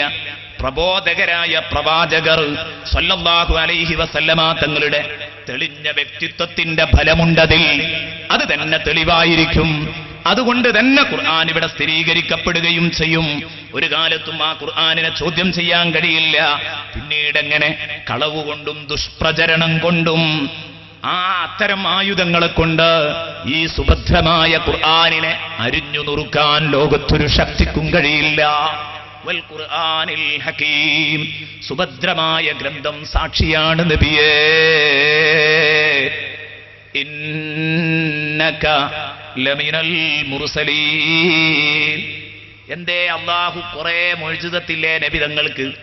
ആ മുഅ്ജിസത്തിന്റെ കൂട്ടത്തിൽ ഏറ്റവും വലിയ മുഅ്ജിസത്തായ ഖുർആൻ തന്നെ പറയാനുള്ള കാരണം, ഒരു കാരണവും കൂടെ ഉണ്ട്. അതും കൂടെ പറഞ്ഞ് ഇന്നക ലമിനൽ മുർസലീൻ എന്ന ചർച്ചയിലേക്ക് കിടക്കാം. എന്താണ് ആ കാരണം? ഖുർആൻ എന്ന് പറയുന്നത് മുഅ്ജിസത്തിന്റെയും മൻഹജിന്റെയും സംഗമ ദൃഷ്ടാന്തമാണ്. എന്ന് പറഞ്ഞാൽ അമാനുഷിക ശക്തിയാണ് ഖുർആൻ, മുഅ്ജിസത്താണ്. അതോടൊപ്പം തന്നെ മൻഹജ് എന്ന് പറഞ്ഞാൽ ജീവിത വ്യവസ്ഥ, സിലബസ്, ജീവിക്കാനുള്ള നിയമാവലിയും മുഅ്ജിസത്തും കൂടെ ഒത്തുചേരുന്നു ഖുർആനില്. ബഹുമാനപ്പെട്ട മൂസാ നബി അലൈഹി ഇസ്ലാമിന്റെ കൂടെ ഒരാൾ കൂടിയിട്ടല്ല, നിങ്ങൾ സത്യപ്രവാചകനാണെന്ന് തെളിയിക്കാനുള്ള ശക്തി ഏതാ? മോനെ, എന്റെ കയ്യിലുള്ള ഈ വടി ഇതിട്ടാ പാമ്പാവും. ഇത് തന്നെ ഈസാ നബി അലൈഹി ഇസ്ലാമിനോട് ചോദിക്കുകയാണ്, നിങ്ങൾ പ്രവാചകനാണെന്ന് തെളിയിക്കുന്ന ദൃഷ്ടാന്തം ഏതാ? കുഷ്ഠരോഗിയെ കൊണ്ടുപോവാ, ജന്മനാൽ അന്ധനായവനെ കൊണ്ടുപോവാ, വെള്ളപ്പാണ്ട് രോഗിയെ കൊണ്ടുപോവാ, ഞാൻ തടവി അങ്ങ് സുഖപ്പെടുത്തി തരാം. ഇതാണ് മുഅ്ജിസത്ത്. എന്നാൽ ഈ മുഅ്ജിസത്തിന്റെ അടിസ്ഥാനത്തിൽ നിങ്ങൾ പ്രവാചകരാണെന്ന് ഞങ്ങൾ വിശ്വസിച്ചു. ജീവിക്കാനുള്ള മാർഗരേഖ എവിടെ? തൗറാത്ത് ഇതാ മോനെ മൂസാ നബി പറയുന്നു, ഇൻജീൽ ഇതാ മോനെ ഈസാ നബി അലൈഹിസ്സലാം പറയുന്നു. എന്നാൽ ഹബീബായ റസൂലുള്ളാഹിക്കോ, നബിയെ, നിങ്ങളുടെ പ്രസ്ഥാനത്തിൽ ഒരു മെമ്പറായി ചേർന്നാൽ എനിക്ക് ജീവിക്കാനുള്ള മാർഗരേഖ ഏതാണ്? എന്റെ നിയമവ്യവസ്ഥ ഏതാണ്? വ്യവസ്ഥ അതേതാണ് നബിയെ എന്ന് ചോദിച്ചാൽ, നിയമാവലി ഏതാണെന്ന് ചോദിച്ചാൽ ഹബീബായ നബി തങ്ങൾ പറയും, ഇതാണ് വിശുദ്ധ ഖുർആൻ, ഇത് അനുസരിച്ചാണ് നിങ്ങൾ ജീവിക്കേണ്ടത്. നിങ്ങൾ പ്രവാചകരാണെന്ന് തെളിയിക്കുന്ന വലിയ ദൃഷ്ടാന്തം, ഒരു മുഅ്ജിസത്ത് കാണിക്കാമോ? അതും ഇത് തന്നെയാണ്. ഇത് രണ്ടും കൂടി ഒന്നാണ്. ലോകത്ത് ഹബീബായ റസൂലുള്ളാഹിക്ക് മാത്രമേ കഴിയൂ. കാരണം ഉമ്മിയായ നബിതങ്ങളിൽ നിന്ന് ഇത്രയും സുഭദ്രമായ, ഇത്രയും യുക്തിഭദ്രമായ വചനങ്ങൾ വന്നത് തന്നെ തെളിവാണ്. അതാ നമ്മൾ നേരത്തെ പാടിയത് കഫാക ബിൽ ഇൽം. അതാണ് ഖുർആൻ പറഞ്ഞത്, വൽ ഖുർആനിൽ ഹകീം ഇന്നക ലമിനൽ മുർസലീൻ. നബിയേ, നിങ്ങൾ പ്രവാചകന്മാരുടെ കൂട്ടത്തിൽപ്പെട്ടയാൾ തന്നെയാണ്. മക്കാ മുശ്രിക്കുകൾ ഹബീബായ നബി തങ്ങളുടെ പ്രവാചകത്വത്തെ നിഷേധിച്ചിരുന്നു. ലസ്ത മുർസല, മുഹമ്മദേ നീ പ്രവാചകനല്ല എന്ന് പറഞ്ഞു. സൂറത്തുർ റഅദിന്റെ 43-ാം വചനത്തിൽ കാണാം. അപ്പൊ അല്ലാഹു സാക്ഷ്യം വഹിക്കുന്നു, വൽ ഖുർആനിൽ ഹകീം ഖുൽ കഫാ ബില്ലാഹി ഷഹീദൻ ബൈനി വബൈനകും. നബിയേ, നിങ്ങൾ പ്രവാചകരാണെന്നതിന് സാക്ഷിയായിട്ട് വേറെ ആരും വേണ്ട. എന്റെ നിങ്ങളുടെ ഇടയിൽ സാക്ഷി ഞാൻ തന്നെ മതി. അത് അംഗീകരിക്കാൻ സൗകര്യമുള്ളവനെയൊക്കെ ഞാൻ അതിനനുസരിച്ച് കണ്ടോളാം, അല്ലാത്തവനെ അവനനുസരിച്ചും കണ്ടോളാം. അല്ലാഹു പറഞ്ഞു, ഖുൽ കഫാ ബില്ലാഹി ഷഹീദൻ ബൈനി വബൈനകും. അപ്പൊ അല്ലാഹുവിന്റെ റസൂൽ സല്ലല്ലാഹു അലൈഹി വസല്ലമ തങ്ങൾ അതാ പറയുന്നു, ഹബീബായ നബിതങ്ങള്, ഇത് ഹബീബായ നബിതങ്ങളോട് അല്ലാഹു പറയുന്നു, വൽ ഖുർആനിൽ ഹകീം ഇന്നക ലമിനൽ മുർസലീൻ. അല്ലാഹ് നിങ്ങൾ പ്രവാചകരാണെന്ന് പറയാൻ നിങ്ങൾ പ്രവാചകരാണെന്ന് സത്യം ചെയ്തുള്ള പ്രഖ്യാപനം ഒരൊറ്റ നബിമാരോടും നടത്തിയിട്ടില്ല അള്ളാഹുവിന്റെ റസൂലിനോടല്ലാതെ. ഏത് പറഞ്ഞതുപോലെ വകാന ഫദ്ലുല്ലാഹി അലൈക അദീമാന്ന് നബിയോട് മാത്രമേ പറഞ്ഞുള്ളൂ എന്നതുപോലെ ഇന്നക ലമിനൽ മുർസലീൻ എന്ന് സത്യം ചെയ്ത് പ്രഖ്യാപിച്ചത് നബി സല്ലല്ലാഹു അലൈഹി വസല്ലമ തങ്ങളോട് മാത്രമേ ഉള്ളൂ. ഖുർആൻ എടുത്ത് പരതാം ഇല്ല. ഇസ്മായിലുൽ ഹഖി റഹ്മത്തുള്ളാഹി അലൈഹി ഈ കാര്യം നമ്മെ പഠിപ്പിക്കുന്നത് കാണാം. ഇനി അടുത്ത വചനാണ് കേട്ടോ ഒന്ന് ശ്രദ്ധിക്കേണ്ടത്. യുക്തിഭദ്രമായ ഖുർആൻ സാക്ഷി അല്ലെങ്കിൽ സുഭദ്രമായ ഖുർആൻ സാക്ഷി, നബിയേ നിങ്ങൾ പ്രവാചകന്മാരുടെ കൂട്ടത്തിൽപ്പെട്ടയാളു തന്നെ, അലാ സിറാത്തിൻ മുസ്തഖീം, നേരെ ചൊവ്വേ നീങ്ങുന്ന പ്രവാചകന്മാരുടെ കൂട്ടത്തിൽപ്പെട്ടയാളാണ്.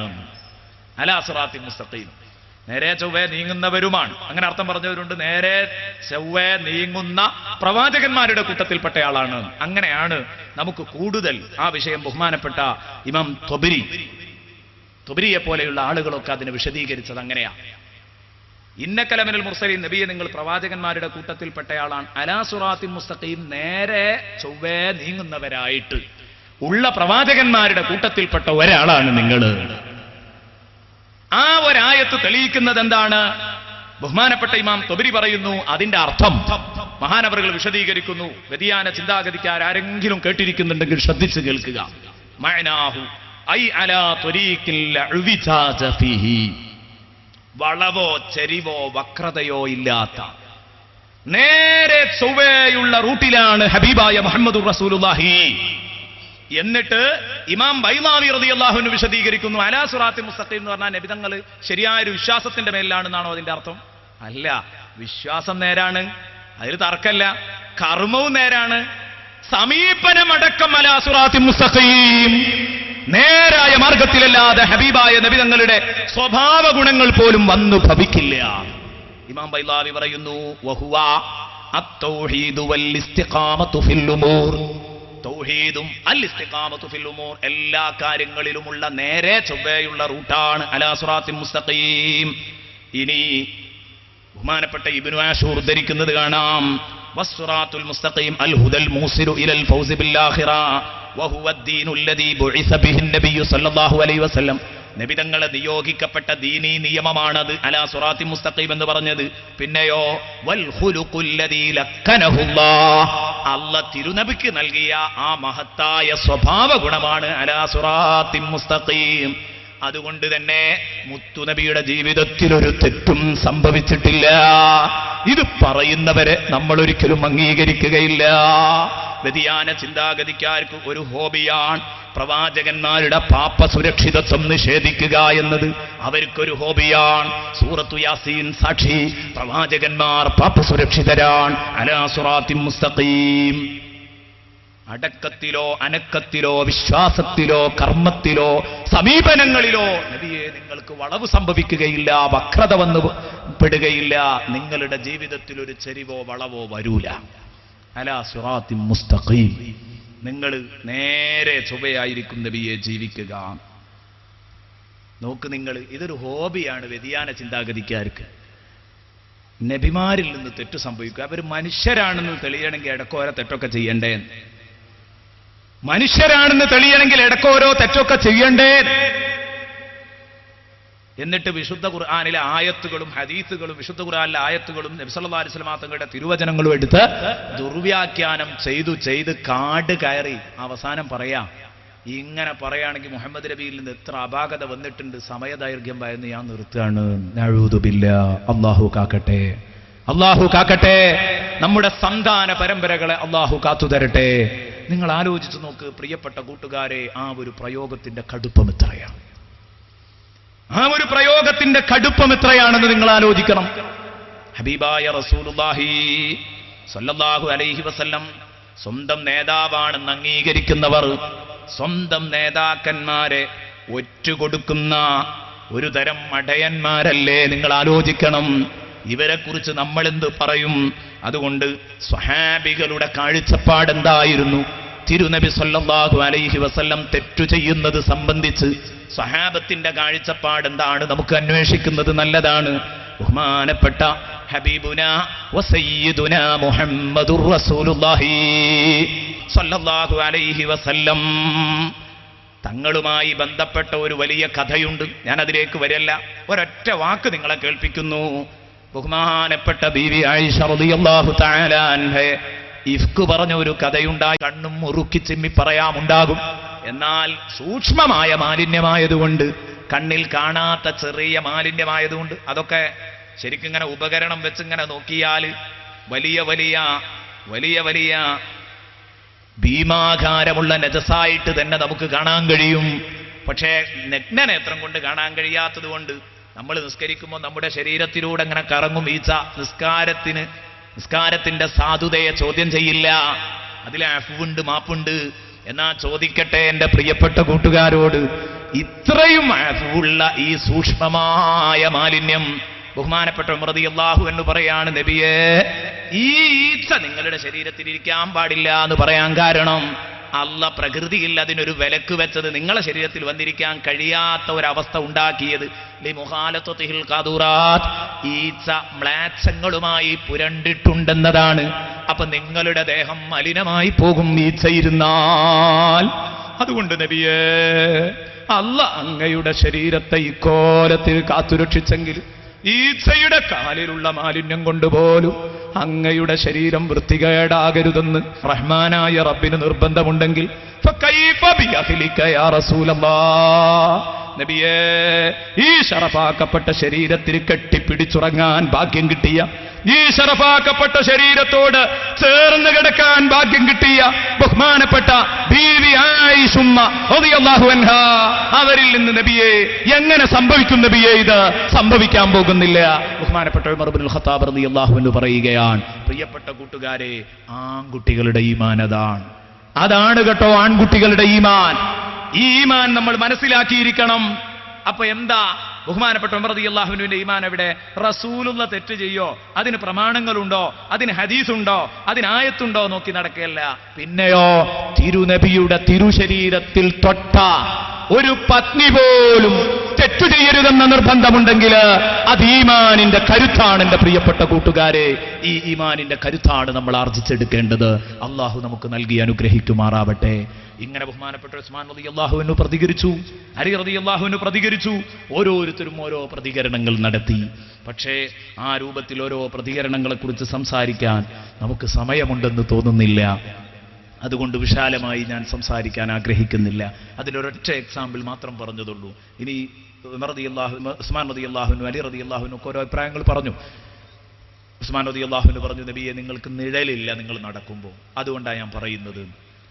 ഓരോന്നും അറബി മൂല്യങ്ങൾ വായിച്ച് പറയാൻ സമയമില്ലാത്തത് കൊണ്ടാണ്. കഴിഞ്ഞു. ഇനി തൻസീൽ അൽ അസീസ് റഹീം എന്ന ഭാഗവും കൂടെ നമുക്ക്, അലാ സിറാത്തിൽ മുസ്തഖീം, തൻസീൽ അൽ അസീസ് റഹീം, അതും കൂടെ പറയണം. അപ്പൊ നബിയെ, നിങ്ങളുടെ നിഴലില്ലാതിരിക്കാൻ കാരണം എന്താ? ഞങ്ങളും നിങ്ങളുടെ കൂടെ നടക്കുന്ന സമയത്ത് അഥവാ തിക്കിലും തിരക്കിലും ഒക്കെ അറിയാതെ നിങ്ങളെ നിഴലുമ്മലെങ്ങനെ ചവിട്ടിപ്പോയാലോ എന്ന് കരുതിയിട്ടാണ്. അല്ല യുതഅബിൽ അഖ്ദാം, ഞങ്ങളെ കാലുകൊണ്ട് ആ നിഴലുമ്മ ചവിട്ടിപ്പോകണ്ടെന്ന് കരുതിയാ നബിയെ നിങ്ങൾക്ക് നിഴല് തരാതിരുന്നത്. അപ്പോ നിഴല് പോലും മലിനാകാൻ പാടില്ലെങ്കിൽ എന്താ അതിന്റെ പിന്നാലെ വരാനുള്ള ഒന്നുമില്ല. അതുപോലും മലിനാകാൻ പാടില്ല എന്ന് അള്ളാഹ്ക്ക് നിർബന്ധമുണ്ടെങ്കിൽ നബിയെ, നിങ്ങളുടെ ഭാര്യ മലിനാകാൻ അള്ളാഹു അനുവദിക്കുമോ നബിയെ? നടക്കില്ല നബിയെ. ബഹുമാനപ്പെട്ട അലി റളിയല്ലാഹു അൻഹു പറഞ്ഞപ്പോ അവരിങ്ങോട്ട് ഇറങ്ങുമ്പോഴേക്ക് സൂറത്തുൽ നൂറിലെ ആയത്ത് അവിടെയാണ് അവതരിച്ചത്. ഇന്നല്ലദീന ജാഊ ബിൽ ഇഫ്കി ഉസ്ബത്തും മിൻകും എന്ന് പറഞ്ഞുകൊണ്ടുള്ള ആയത്തിറങ്ങിയത് അവിടെയാണ്. ഈ കള്ള പ്രചരണം തട്ടിവിട്ടത് നിങ്ങളെ കൂട്ടത്തിലുള്ള ഒരു ടീമാണ്. ഉസ്ബത്തും മിൻകും, മുനാഫിക്കുകളായിരുന്നു അതിന് നേതൃത്വം കൊടുത്തിരുന്നത്. അതുകൊണ്ടാണ് അങ്ങനെ പറഞ്ഞത്. ഏതാവട്ടെ, എൻ്റെ പ്രിയപ്പെട്ട കൂട്ടുകാരെ, നന്നായി ചിന്തിക്കണം. നീതിയും അനീതിയും പഠിപ്പിക്കാൻ വന്ന മുഹമ്മദുർ റസൂലുള്ളാഹി, നെറിയും നെറികേടും പഠിപ്പിക്കാൻ, വകതിരിച്ച് പഠിപ്പിക്കാൻ വന്ന മുഹമ്മദുർ റസൂലുള്ളാഹി, ശ്ലീലവും അശ്ലീലവും പഠിപ്പിക്കാൻ വന്ന മുഹമ്മദുർ റസൂലുള്ളാഹി, സത്യവും മിഥ്യയും പഠിപ്പിക്കാൻ വന്ന ഹബീബ് സല്ലല്ലാഹു അലൈഹി വസല്ലം, നന്മയും തിന്മയും വേർതിരിച്ച് സമൂഹത്തെ പഠിപ്പിക്കാൻ വന്ന ഹബീബുനാ വസയ്യിദുനാ മുഹമ്മദുർ റസൂലുള്ളാഹി, ശരിയും തെറ്റും ലോകത്തെ ബോധ്യപ്പെടുത്താൻ വന്ന ഹബീബ് മുഹമ്മദുർ റസൂലുള്ളാഹി, അവരിൽ നിന്ന് നെറികേടും അനീതിയും അക്രമവും തെറ്റും സംഭവിക്കുക എന്ന് പറയുന്നത് ബുദ്ധിക്ക് നിരക്കാത്ത കാര്യമാണ്. പ്രമാണങ്ങൾ നേരത്തെ അതിനെതിരാണ്. ഒരിക്കലും ചെയ്യാൻ പാടില്ല. ഇത്തരം കാര്യങ്ങൾ പറഞ്ഞുകൊണ്ട് അള്ളാഹുവിൻ്റെ ഹബീബ് സ്വല്ലല്ലാഹു അലൈഹി വസല്ലമ തങ്ങളെ വിഷമിപ്പിക്കുന്ന ഒരു ഉമ്മത്തായി മാറാൻ പാടില്ല.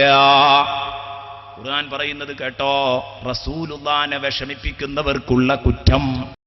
ഇന്നല്ലദീന യുഉദൂനല്ലാഹ വറസൂലഹു ലഅനഹുമുല്ലാഹു ഫിദ്ദുനിയാ വൽആഖിറ. അല്ലാഹുവിനെയും അവന്റെ റസൂലിനെയും ശല്യം ചെയ്യുന്നവരില്ലേ, അവരിൽ ലഅനഹുമുല്ലാഹു ഫിദ്ദുനിയാ വൽആഖിറ, അവർ ഈ ദുനിയാവിലും കുരുത്തം പിടിക്കില്ല, നാളെ പരലോകത്തും അവർ ശപിക്കപ്പെട്ടവരാണ്. വഅദ്ദലഹും അദാബം മുഹീനാ, വളരെ വൃത്തികെട്ട അദാബാണ് കേട്ടോ അല്ലാഹു അവർക്ക് ഒരുക്കി വെച്ചിട്ടുള്ളത്. പറഞ്ഞതിന്റെ ആശയം മനസ്സിലായില്ലേ? അള്ളാഹിന്റെ റസൂലിനെ ശല്യം ചെയ്താലേ ആദ്യത്തെ പടി, ഒന്നാം സ്റ്റെപ്പ് ലഅനഹുമുല്ലാഹു ഫിദ്ദുനിയാ വൽആഖിറ, പോയിക്കോ പുറത്ത് എന്ന് പറയലാണ്. വഅദ്ദലഹും അദാബൻ മുഹീന, അത് പിന്നേ ഉള്ളൂ. സ്കൂളിലൊക്കെ സാധാരണ സാറുമാർ ചെയ്യും, മദ്രസയിൽ നിന്ന് ഉസ്താദുമാർ ചെയ്യും. ഒരു കുട്ടി എന്തെങ്കിലും ഒരു തെറ്റ് ചെയ്താൽ ആ കുട്ടിനെ ഉപദേശിച്ച് നന്നാക്കാൻ പറ്റുമോ നോക്കും. പ്രതീക്ഷയില്ലെങ്കിൽ ഒന്നോ രണ്ടോ ശിക്ഷ കൊടുത്തിട്ട് നന്നാക്കാൻ പറ്റുമോ നോക്കൂ, 2 അടി കൊടുത്തിട്ട്. എന്നാൽ ഇവൻ ചെയ്തത്, എന്നിട്ട് അതൊക്കെ കഴിഞ്ഞിട്ട് അവസാനമായിരിക്കും അവനെ പുറത്താക്കുന്നത്, നേരെയാവുന്നില്ലെങ്കിൽ. എന്നാലോ ഒരു കുട്ടി ചെയ്തത് ഗുരുതരമായ തെറ്റാണ്, സ്കൂളിനെയും പറയിപ്പിച്ചു, അധ്യാപകരെയും പറയിപ്പിച്ചു, എല്ലാവരെയും വാപ്പാനും ഉമ്മാനും ഒക്കെ പറയിപ്പിച്ചു. അത്തരം ഒരു തെറ്റാണ് 16 വയസ്സുള്ള ഈ കുട്ടിൻ്റെ അടുത്തുനിന്ന് വന്നത്. എന്നാ പിന്നെ ഹെഡ് മാസ്റ്റർ എന്ത് ചെയ്യും? പറയാനോ ഉപദേശിക്കാനോ അടിക്കാനോ ഒന്നും നിൽക്കില്ല. പുറത്തു പോയിക്കോ, പുറത്താക്കി ഔട്ടാക്കി കളയലാണ് അവിടുത്തെ ഒന്നാമത്തെ സ്റ്റെപ്പ്. എന്നതുപോലെ അള്ളാന്റെ റസൂലിനെ ശല്യം ചെയ്യുന്ന ടീമിനെ ലഅനഹുമുല്ലാഹു ഫിദ്ദുനിയാ വൽആഖിറ, ഒന്നാമത്തെ സ്റ്റെപ്പ് ദുന്യാവിലും ആഖിറത്തിലും ശപിച്ച ആട്ടല. എന്നിട്ട് വഅദ്ദലഹും അദാബൻ മുഹീനാ, നാളെ പരലോകത്ത് വൃത്തികെട്ട ശിക്ഷയുണ്ട്. ബഹുമാനപ്പെട്ട ഇമാം റാസി റഹ്മത്തുള്ളാഹി അലൈഹി ഈ കാര്യം നമ്മെ പഠിപ്പിക്കുന്നത് കാണാം. ഈ സ്റ്റെപ്പ് മാറിയത് വലിയ ഒരു പാഠമാണ് നമുക്ക് നൽകുന്നത്. ഉസ്താദുമാർ പറയാറുണ്ട്, ചൊല്ലിക്കൊട്, തല്ലിക്കൊട്, തള്ളിക്കൊട്. ചൊല്ലിക്കൊടുക്കണം, തല്ലിക്കൊടുക്കണം, തള്ളിക്കൊടുക്കുക, അത് അവസാനത്തെ സ്റ്റെപ്പാ. അത് ആദ്യത്തേക്ക് എടുക്കുമ്പോൾ അത് വളരെ പ്രധാനപ്പെട്ടതാണ്. എന്ന് പറഞ്ഞാൽ ഒരിക്കലും വെച്ച് പൊറുപ്പിക്കാൻ കഴിയാത്തവനാണ് ഇവനെന്നാണ് അതിൻ്റെ അർത്ഥം. അതുകൊണ്ട് മുത്തുനബിയെ ഒറ്റുകൊടുക്കരുത്, മുത്തുനബിയിൽ നിന്ന് അപാകതകൾ ഉണ്ടായി എന്ന് പറയരുത്. സംഭവിച്ചിട്ടില്ല, ലോകത്തൊരു കുട്ടിക്കും സാധിക്കില്ല അത് തെളിയിക്കാൻ. ആത്മവിശുദ്ധിയുടെ കാര്യത്തിൽ മുത്തുനബി സല്ലല്ലാഹു അലൈഹി വസല്ലമ തങ്ങളെ തെറ്റുധരിക്കരുത്, ശല്യം ചെയ്യരുത്. ആത്മവിശുദ്ധിയിൽ എവിടെയൊക്കെ പാളിച്ച പറ്റിയിട്ടുണ്ടെന്ന് പറയരുത്. മാതാപിതാക്കളുടെ കാര്യത്തിലും പറഞ്ഞു പോകരുത്. അള്ളാഹുവിന്റെ റസൂലിന്റെ മാതാപിതാക്കൾ നരകത്തിലാണെന്ന് പറയാൻ തന്നെ പേടിയാ നമുക്ക്. സുബ്ഹാനല്ലാഹ്, അങ്ങനെ ഒരു പ്രയോഗം വരാൻ പാടില്ല കേട്ടോ. നബി സല്ലല്ലാഹു അലൈഹി വസല്ലമ തങ്ങൾ, ഹബീബായ റസൂലുള്ളാഹി സല്ലല്ലാഹു അലൈഹി വസല്ലമ തങ്ങളുടെ ആ പരമ്പര മുഴുവനും വിശുദ്ധമാണ്. ആ പരമ്പരയിൽ എവിടെയെങ്കിലും വെള്ളം ചേർന്നിട്ടില്ല, ഒരു പോരായ്മ കണ്ടെത്താൻ കഴിയില്ല. അബാന മൗലിദുഹു അൻ ത്വീബി ഉൻസുരിഹി യാ ത്വീബ മുബ്തദഇൻ മിൻഹു വ മുഖ്തതമി മൗലായ സ്വല്ലി വസല്ലിം ദായിമൻ അബദാ അലാ ഹബീബിക ഖൈറിൽ ഖൽഖി കുല്ലിഹിമി. അബാന മൗലിദുഹു ഇമാം ബുസീരിയുടെ വാക്ക് തന്നെയാണ്. ഇൻഷാ അല്ലാഹ് ഈ ദശദിന പ്രഭാഷണം കഴിയുമ്പോഴേക്ക് നമുക്ക് ബുർദയുടെ ഈരടികളെല്ലാം, പരമാവധി ബുർദയുടെ ഈരടികൾ കടന്നു വരണം. ഈ സദസ്സിന് ഹബീബിന്റെ മദ്ഹ് പറഞ്ഞ ബഹുമതി കിട്ടണം, ആ മഹത്വം ബറക്കത്ത് ലഭിക്കണം. എന്തേ? അബാന മൗലിദുഹു, നബി സല്ലല്ലാഹു അലൈഹി വസല്ലമ തങ്ങളുടെ ജന്മം അനാവരണം ചെയ്തിരിക്കുന്നു, വ്യക്തമാക്കിയിരിക്കുന്നു. അൻ ത്വീബി ഉൻസുരിഹി, അവിടുത്തെ കുടുംബ വിശുദ്ധി. യാ ത്വീബ മുബ്തദഇൻ മിൻഹു വ മുഖ്തതമി. ഇമാം ബുസീരി പറഞ്ഞത് എത്ര ഹൃദ്യം. യാ ത്വീബ മുബ്തദഇൻ മിൻഹു, എത്ര നല്ല തുടക്കം. വ മുഖ്തതമി, എത്ര നല്ല ഒടുക്കം. എവിടെന്നാ ഹബീബിന്റെ പരമ്പര തുടങ്ങിയത്? അബൂനാ അബുൽ ബശർ ആദം അലൈഹിസ്സലാം, അവര് വിശുദ്ധരല്ലേ? അവിടുന്ന് ഇങ്ങനെ അങ്ങോട്ട് പോന്നിട്ട് ബഹുമാനപ്പെട്ട ഇബ്രാഹിം നബി വരെയുള്ളവർ വിശുദ്ധരല്ലേ? ഇബ്രാഹിം നബിയിൽ നിന്ന് ഇസ്മായിൽ നബിയിലേക്കല്ലേ മാറുന്നത്? ഇസ്മായിൽ നബിയിൽ നിന്ന് ബഹുമാനപ്പെട്ട അബ്ദുള്ള റളിയല്ലാഹു അൻഹു, അവര് വരെയുള്ളവർ വിശുദ്ധരല്ലേ? ഞാൻ പറയുന്നു, അവിടെ നിന്ന് ആ നൂറ് നീങ്ങുന്നത് ബഹുമാനപ്പെട്ട ബീവി ആമിന റളിയല്ലാഹു തആല അൻഹയുടെ ഗർഭപാത്രത്തിലേക്കാണ്. അവർ വിശുദ്ധരല്ലേ?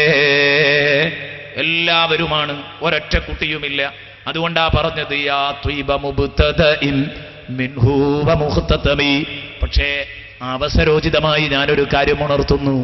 മൗലിദ് കിതാബിൽ അല്ലാഹുവിന്റെ ഹബീബിനെ കുറിച്ചുള്ള ചരിത്രങ്ങൾ പറഞ്ഞ് ഹദീസ് ഇങ്ങനെ വായിക്കുമ്പോൾ മിൻ അബ്ദില്ലാഹി ഇലാ ബത്നി ആമിന എന്ന് പറയുമ്പോൾ റളിയല്ലാഹു അൻഹ എന്ന് പറഞ്ഞു നിർത്തുന്നവരാണ് നമ്മൾ. പേടിക്കണ്ട, സുന്നത്ത് ജമാഅത്തിന്റെ പണ്ഡിതന്മാർ നമ്മെ പഠിപ്പിക്കുന്നുണ്ട്.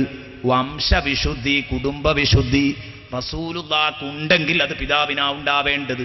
റളിയല്ലാഹു അൻഹു ധൈര്യമായി ചൊല്ലണം. മിൻ അബ്ദില്ലാഹി ഇലാ ബത്നി ആമിന റളിയല്ലാഹു അൻഹുമാ. രണ്ടാൾക്കും വേണം തർലിയത്ത്. ഞാൻ പറഞ്ഞു വന്നത് നബി സല്ലല്ലാഹു അലൈഹി വസല്ലമ തങ്ങളെ ഒരു നിലക്കും നമ്മൾ ശല്യം ചെയ്യാൻ പാടില്ല. നബി സല്ലല്ലാഹു അലൈഹി വസല്ലം എല്ലാ വിഷയങ്ങളിലും അല്ലാഹുവിന്റെ ഹബീബ് സിറാത്തും മുസ്തഖീമിലാണ്. നബി തങ്ങളെ ശല്യം ചെയ്താൽ, ഹബീബ് പാപം ചെയ്യുമെന്ന് പറഞ്ഞാൽ, ഹബീബിന്റെ വ്യക്തിത്വത്തിൽ കളങ്കമുണ്ടെന്ന് പറഞ്ഞാൽ 1ന് 10 നൽകി തിരിച്ചടിക്കും കേട്ടോ. ഉദാഹരണത്തിന് അല്ലാഹ് പറയുന്നു, സൂറത്തുൽ ഖലമിൽ അല്ലാഹു പറയുന്നത് കാണാം. വലീദ് ഇബ്നുൽ മുഗീറ അല്ലാഹുവിന്റെ റസൂലിനെ കുറിച്ച് ഭ്രാന്തനാണെന്ന് പറഞ്ഞു. വലിയൊരു സംഭവമാണ്, ഞാനത് ചുരുക്കിയേ പറയുന്നുള്ളൂ. ഭ്രാന്തനാണെന്ന് ഹബീബായ മുഹമ്മദുർ റസൂലുള്ളാഹി സ്വല്ലല്ലാഹു അലൈഹി വസല്ലമ തങ്ങളെ കുറിച്ച് വലീദ് ഇബ്നുൽ മുഗീറ പറഞ്ഞപ്പോ അല്ലാഹുവിന്റെ റസൂൽ സ്വല്ലല്ലാഹു അലൈഹി വസല്ലമ തങ്ങളുടെ പക്ഷത്ത് നിന്നിട്ട് അല്ലാഹു പ്രതികരിക്കുകയാണ്. അല്ലാഹു പ്രതികരിച്ചു. അങ്ങനെ ഒരിക്കലും പറഞ്ഞുകൂടാ, ഒരിക്കലും അങ്ങനെ പറയാൻ പാടില്ല. അല്ലാഹു പറഞ്ഞു, ആരാ നബിയെ ഇത് പറഞ്ഞത്? നൂൻ വൽ ഖലമി വമാ യസ്തുറൂൻ. പേന സാക്ഷിയാണ്. കണ്ടോ നിങ്ങൾ, നിഷ്പക്ഷമായി പേനയുന്തുന്ന എല്ലാ എഴുത്തുകാരും സാക്ഷിയാണ്. വമാ യസ്തുറൂൻ, അവരുടെ വരമൊഴികൾ സാക്ഷിയാണ്. മുസ്ലിമാവണമെന്നൊന്നുമില്ല നബിയെ, നിഷ്പക്ഷമായി ചരിത്രം എഴുതുന്നവർ അങ്ങയെക്കുറിച്ച് വിശുദ്ധിക്ക് കളങ്കം പറ്റുന്ന ഒരു കാര്യവും പറയില്ല. വൽ ഖലമി വമാ യസ്തുറൂൻ മാ അൻത ബിനിഅമതി റബ്ബിക ബിമജ്നൂൻ. നബി തങ്ങൾ ഭ്രാന്തനാണെന്ന് പറഞ്ഞപ്പം ഖുർആൻ പറയുന്നു, നിങ്ങൾ ഭ്രാന്തനല്ല. അങ്ങനെ അങ്ങോട്ട് പറഞ്ഞു വന്നിട്ട് അവസാനം ഖുർആൻ പറയുന്നു, ഈ പറഞ്ഞ ഇവനെക്കൊള്ള വലീദ് ഇബ്നുൽ മുഗീറയാണ് പല അഭിപ്രായങ്ങളും രേഖപ്പെടുത്തിയപ്പോൾ അവന്റെ അഭിപ്രായമാണ് പാസായത്, ഭ്രാന്തനാണെന്ന് പറയാമെന്ന്. ആ സമയത്താണ് അല്ലാഹു തആല വലീദ് ഇബ്നുൽ മുഗീറക്ക് നേരെ തിരിയുന്നത്. ശക്തമായ പ്രയോഗങ്ങളാണ് വലീദിന് നേരെ ഉതിർത്തി വിടുന്നത്, ചെറിയ പ്രയോഗങ്ങളല്ല. നബിയേ ഫലാ തുതിഇൽ മുകദ്ദിബീൻ. അതുകൊണ്ട് നബിയെ, കള്ളന്മാരെ നിങ്ങൾ അംഗീകരിക്കരുത്. വലീദും കൂട്ടരും കള്ളന്മാരാണ്, സത്യത്തെ മറച്ചു പിടിക്കുന്നവരാണ്. അവരെ നിങ്ങൾ അംഗീകരിക്കരുത്. 1 കള്ളൻ എന്ന് വിളിച്ചു. കള്ളന്മാരെന്ന കൂട്ടത്തിൽ ഈ പെരുങ്കള്ളനെയും കൂടെ കൂട്ടി. അത് കഴിഞ്ഞിട്ട് പറയുന്നു, വലാ തുതിഉ കുല്ല ഹല്ലാഫ്. വേണ്ടതിനും വേണ്ടാത്തതിനും ഒക്കെ സത്യം ചെയ്യുന്ന ഒരു പഹയനുണ്ട്. അനങ്ങിയ സത്യം ചെയ്തിട്ടേ നുണയാ പറയാ. അപ്പൊ അനങ്ങിയ സത്യം ചെയ്തിട്ടേ പറയൂ. ആ പഹയനെ നിങ്ങൾ അംഗീകരിക്കരുത്. ഇതൊക്കെ ആർക്കാ? വലീദിനിട്ട് കൊടുക്കുകയാണ് അല്ലാഹു. കുല്ല ഹല്ലാഫ് മഹീൻ, സർവ തിന്മകളുടെയും മാറാപ്പ് പേറുന്നവൻ അല്ല. എൻ്റെ പ്രിയപ്പെട്ട കൂട്ടുകാർ, മഹീൻ എന്ന് പറഞ്ഞാൽ ഇത് ചീത്ത പറയാൻ. അപ്പൊ ആ സ്വഭാവത്തിൽ തന്നെ പറയണം. മഹീൻ എന്ന് പറഞ്ഞതിന്റെ അർത്ഥം എരപ്പാളി. ഈ എരപ്പാളിയെ നിങ്ങൾ അംഗീകരിക്കരുത് നബിയെ. കുല്ല ഹല്ലാഫിൻ മഹീൻ ഹമ്മാസിൻ. ജനങ്ങളെ വെറുതെ പരിഹസിക്കൽ ഒരു ഹോബിയാക്കി മാറ്റിയ ആളാണ്. ഹമ്മാസിൻ മശാഇൻ ബിനമീം, നമീമത്തുമായി നടക്കുന്നയാളാണ്. മശാഇൻ ബിനമീം മന്നാഇൻ ലിൽ ഖൈരി, ഖൈറിന് പാരയാണിവൻ. ആർക്കെങ്കിലും 10 പൈസയുടെ ഉപകാരം വരുന്നെങ്കിൽ ഇവൻ അത് മുടക്കും. മന്നാഇൻ ലിൽ ഖൈർ. ഇതൊക്കെ കേട്ടപ്പോൾ ആളുകൾ പറഞ്ഞു, ഇത് നമ്മളെ നേതാവിനെ പറ്റിയാ മുഹമ്മദ് പറഞ്ഞത്. ഇത് പൂർണ്ണമായിട്ട് നമുക്ക് അംഗീകരിക്കാൻ കഴിയും. എന്താ കാരണം? ഇതൊക്കെ നമ്മളെ നേതാവിന് ഫിറ്റാണ്. ആര്? ശത്രുക്കൾ തന്നെ അംഗീകരിക്കുക. കാരണം ഈ ചൊക്കവനുണ്ട്. മശാഇൻ ബിനമീം മന്നാഇൻ ലിൽ ഖൈർ മുഅ്തദിൻ. എല്ലാ അന്താരാഷ്ട്ര മര്യാദകളും ലംഘിച്ചുകൊണ്ടാണ് ഇവൻ എൻ്റെ ഹബീബിനെ കൊള്ള തിരിഞ്ഞിരിക്കുന്നത്. തെറ്റുകളുടെ കാര്യത്തിൽ എല്ലാ പരിധികളും ലംഘിക്കുന്നവനാണ്. മുഅ്തദ് അസീം, ബടാ പാപ്പിയാണിവൻ, ബടാ പാപ്പിയാണിവൻ. ഉത്തുല്ലിൻ. ഇതൊക്കെ അങ്ങോട്ട് പറഞ്ഞതിന്റെ ശേഷം 9ാമത്തെ ഗുണം പറയുന്നു. 8 ഗുണം കഴിഞ്ഞു. 9ാമത്തെ ഗുണം പറയാണ് ഉത്തുല്ലിൻ. നബിയെ ഇത്രയും പറഞ്ഞിട്ട് ആളെ തിരിഞ്ഞില്ലെങ്കിൽ ഞാൻ പറയാം, ആ കുടവയറൻ അവനെ നിങ്ങൾ അംഗീകരിക്കരുത്. എഴുത്തുല്ലിൻ കുടവയറൻ, വലീദിനിങ്ങനെ ചാടിയ വയറായിരുന്നു, വലിയ പള്ളയായിരുന്നു. അവന്റെ ലക്ഷണടക്കം പറഞ്ഞിട്ട് അങ്ങോട്ട് പറഞ്ഞു, എഴുത്തുല്ലിൻ കുടവയറൻ വലീദിനെ അംഗീകരിക്കരുത്.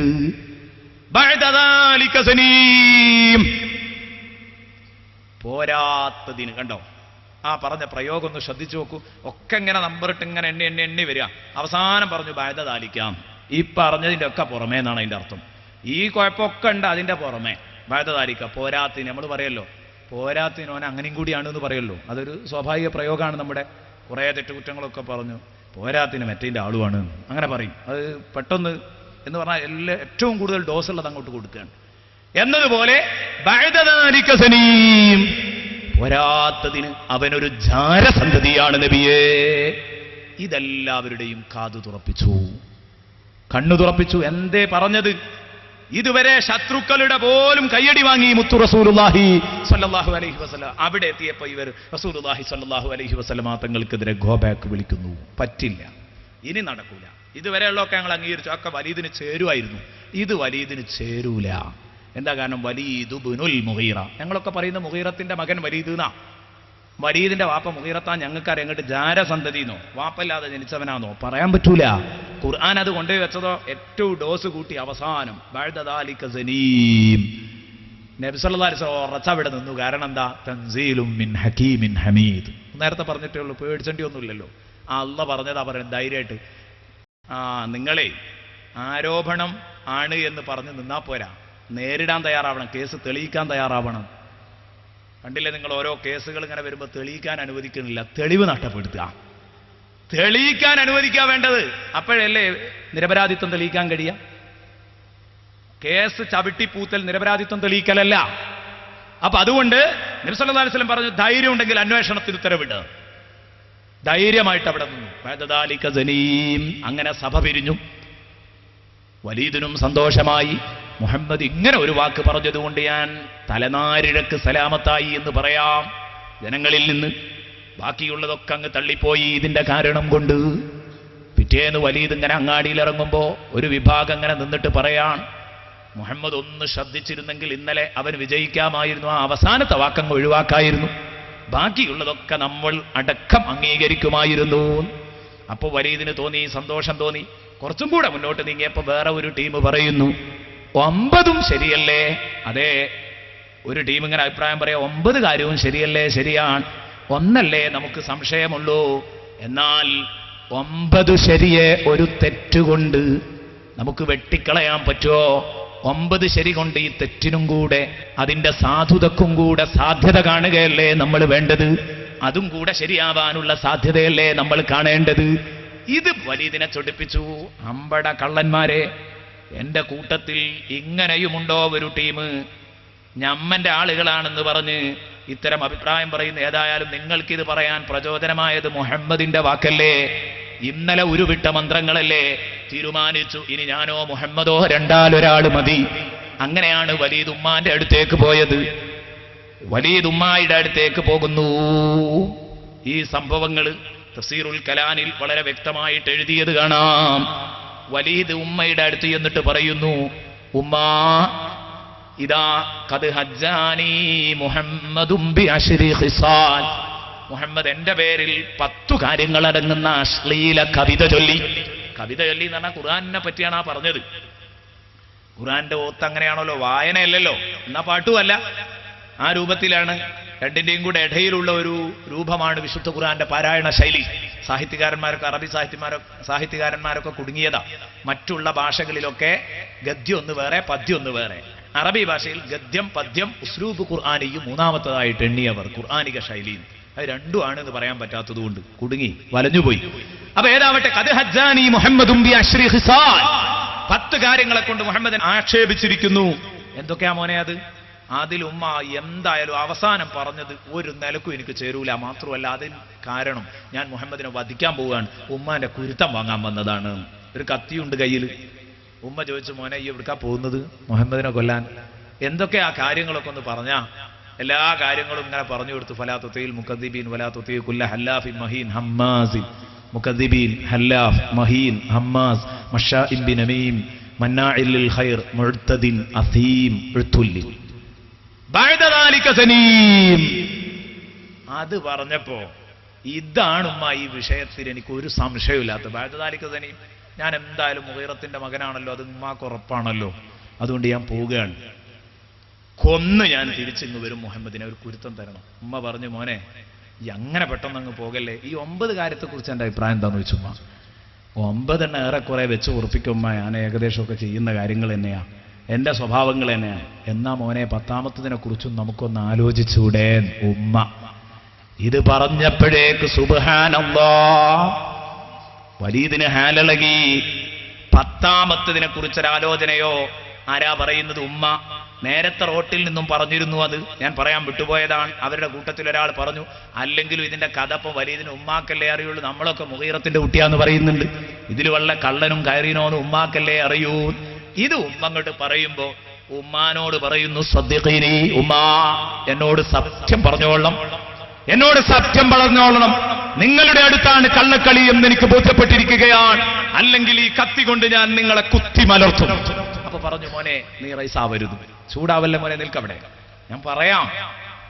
മോനെ ഖദ് കാന അബൂക ഇന്നീനാ, മോനെ നിനക്കറിയോ നിന്റെ വാപ്പൊരു ഇന്നീനായിരുന്നു. പണ്ഡിതന്മാർക്കൊക്കെ അതിന്റെ അർത്ഥം അറിയും, സാധാരണക്കാർക്കേ അർത്ഥം അറിയാത്തതുള്ളൂ. അവർക്ക് വേണ്ടി ഞാൻ പറയാം.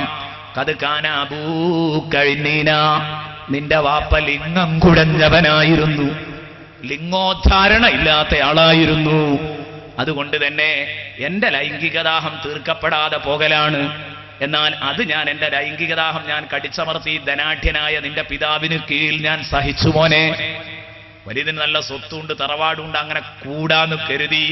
പക്ഷേ കുറെ കഴിഞ്ഞപ്പോ അതൊക്കെ ഞാൻ ക്ഷമിച്ച് എന്റെ വികാരങ്ങളെയൊക്കെ ഞാൻ ശരിക്ക് കെട്ടിപ്പൂട്ടി കൺട്രോൾ ചെയ്ത് ജീവിക്കുന്നതിനിടയിലാണ് നിന്റെ എളാപ്പാന്റെ മക്കളൊരിക്കൽ സ്വകാര്യം പറയുന്നത് ഞാൻ കേട്ടത്.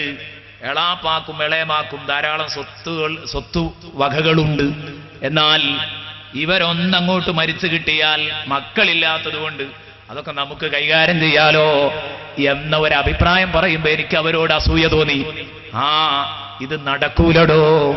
എന്നാൽ നിങ്ങളോട് വെല്ലുവിളിച്ച് എനിക്കൊരു അനന്തരാവകാശിയെ ഉണ്ടാക്കാൻ എങ്ങനെ കഴിയും? എനിക്കൊരു കുട്ടിയെ തരണമെന്ന് ലിംഗം കുഴഞ്ഞ വലീദിനോട് പറഞ്ഞിട്ട് കാര്യമുണ്ടോ? ഞാൻ തീരുമാനിച്ചു അതിന് പറ്റുന്ന ആൺകുട്ടികളുണ്ടോ എന്ന് നോക്കാമെന്ന്. വലീദേ, ഒരിക്കലും ദേഷ്യപ്പെടരുത്, നിന്നോടുള്ള സ്നേഹം കൊണ്ട് ചെയ്തതാ മോനെ. ഈ വീട്ടിൽ കുറെ മുമ്പ് ആടുമേച്ച് നടന്നിരുന്ന, ഈ വീട്ടിലെ ഒത്താശകളൊക്കെ ചെയ്തിരുന്ന വേലക്കാരനെ നിനക്ക് ഓർമ്മയുണ്ടോ? അതേ, ഓർമ്മയുണ്ടുമ്മ. ചെറുപ്പത്തിൽ എന്നെ താലോലിച്ച് ഉമ്മ വെച്ച് നടന്നിരുന്ന, എന്നെ കളിപ്പിച്ച് താലോലിച്ച് നടന്നിരുന്ന മനുഷ്യനോ? ഉമ്മ പറയുന്നു,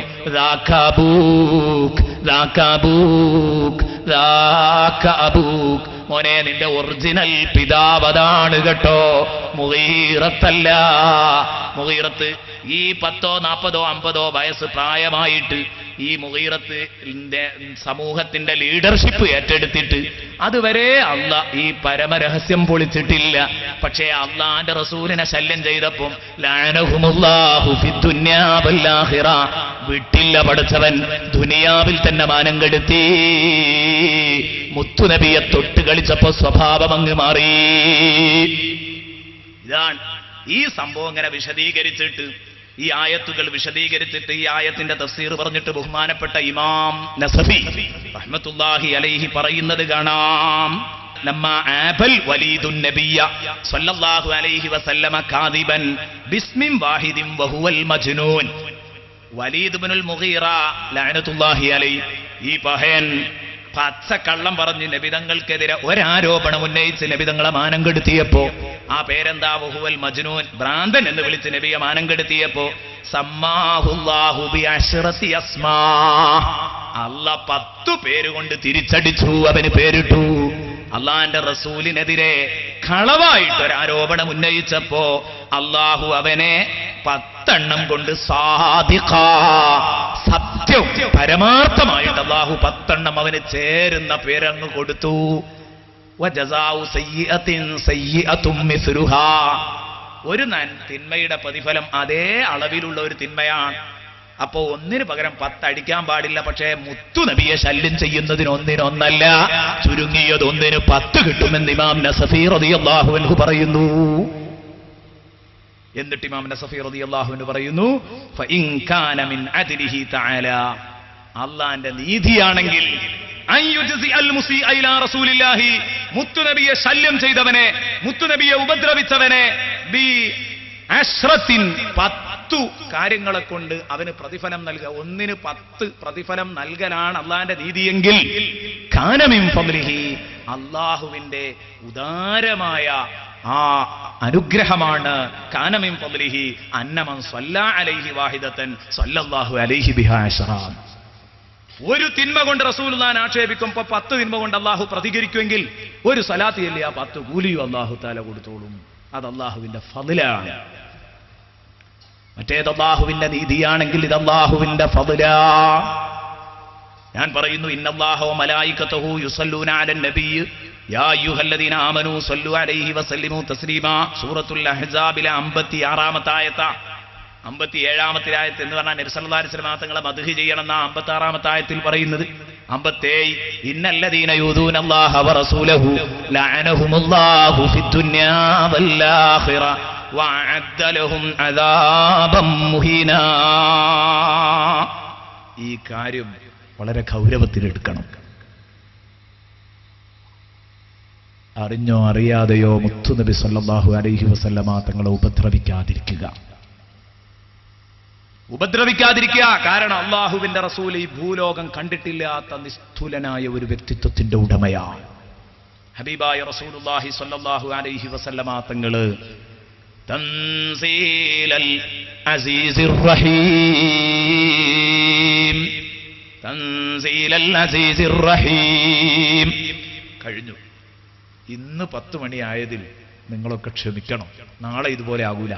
നാളെ കൃത്യം 7 മണിക്ക് തുടങ്ങും, 9 മണിക്ക് നിർത്തും.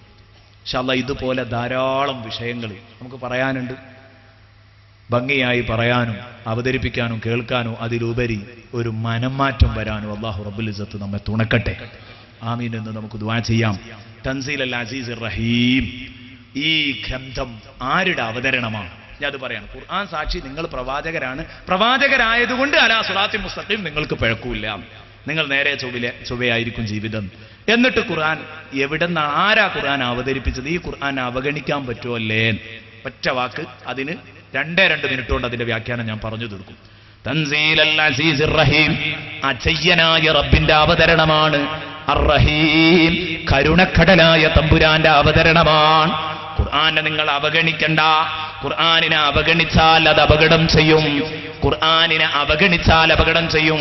കാരണം അല്ല പറയുന്ന നിർദ്ദേശങ്ങൾ സ്വീകരിക്കാതെ അല്ലാഹുവിനെ അവഗണിച്ചുകൊണ്ട് ജീവിച്ചാൽ, ഖുർആനിനെ അവഗണിച്ചുകൊണ്ട് ജീവിച്ചാൽ അവനെ ചോദ്യം ചെയ്യാൻ കഴിയാത്ത കഴിവുകെട്ട തമ്പുരാനല്ല, ഒരു ദുർബസാരോപദേശങ്ങളല്ല കേട്ടോ ഇത്.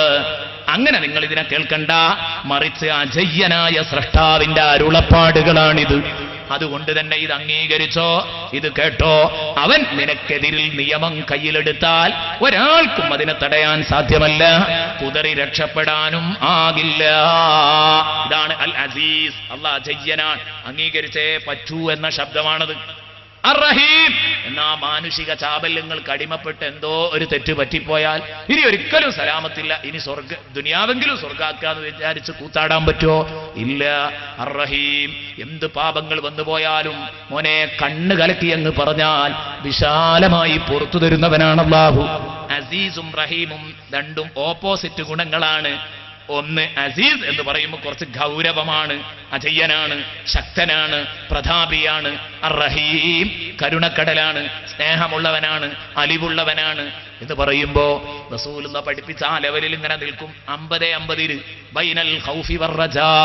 ഒരു വിശ്വാസിയുടെ സലാമത്തിന് ഖൗഫും റജാഉം വേണം.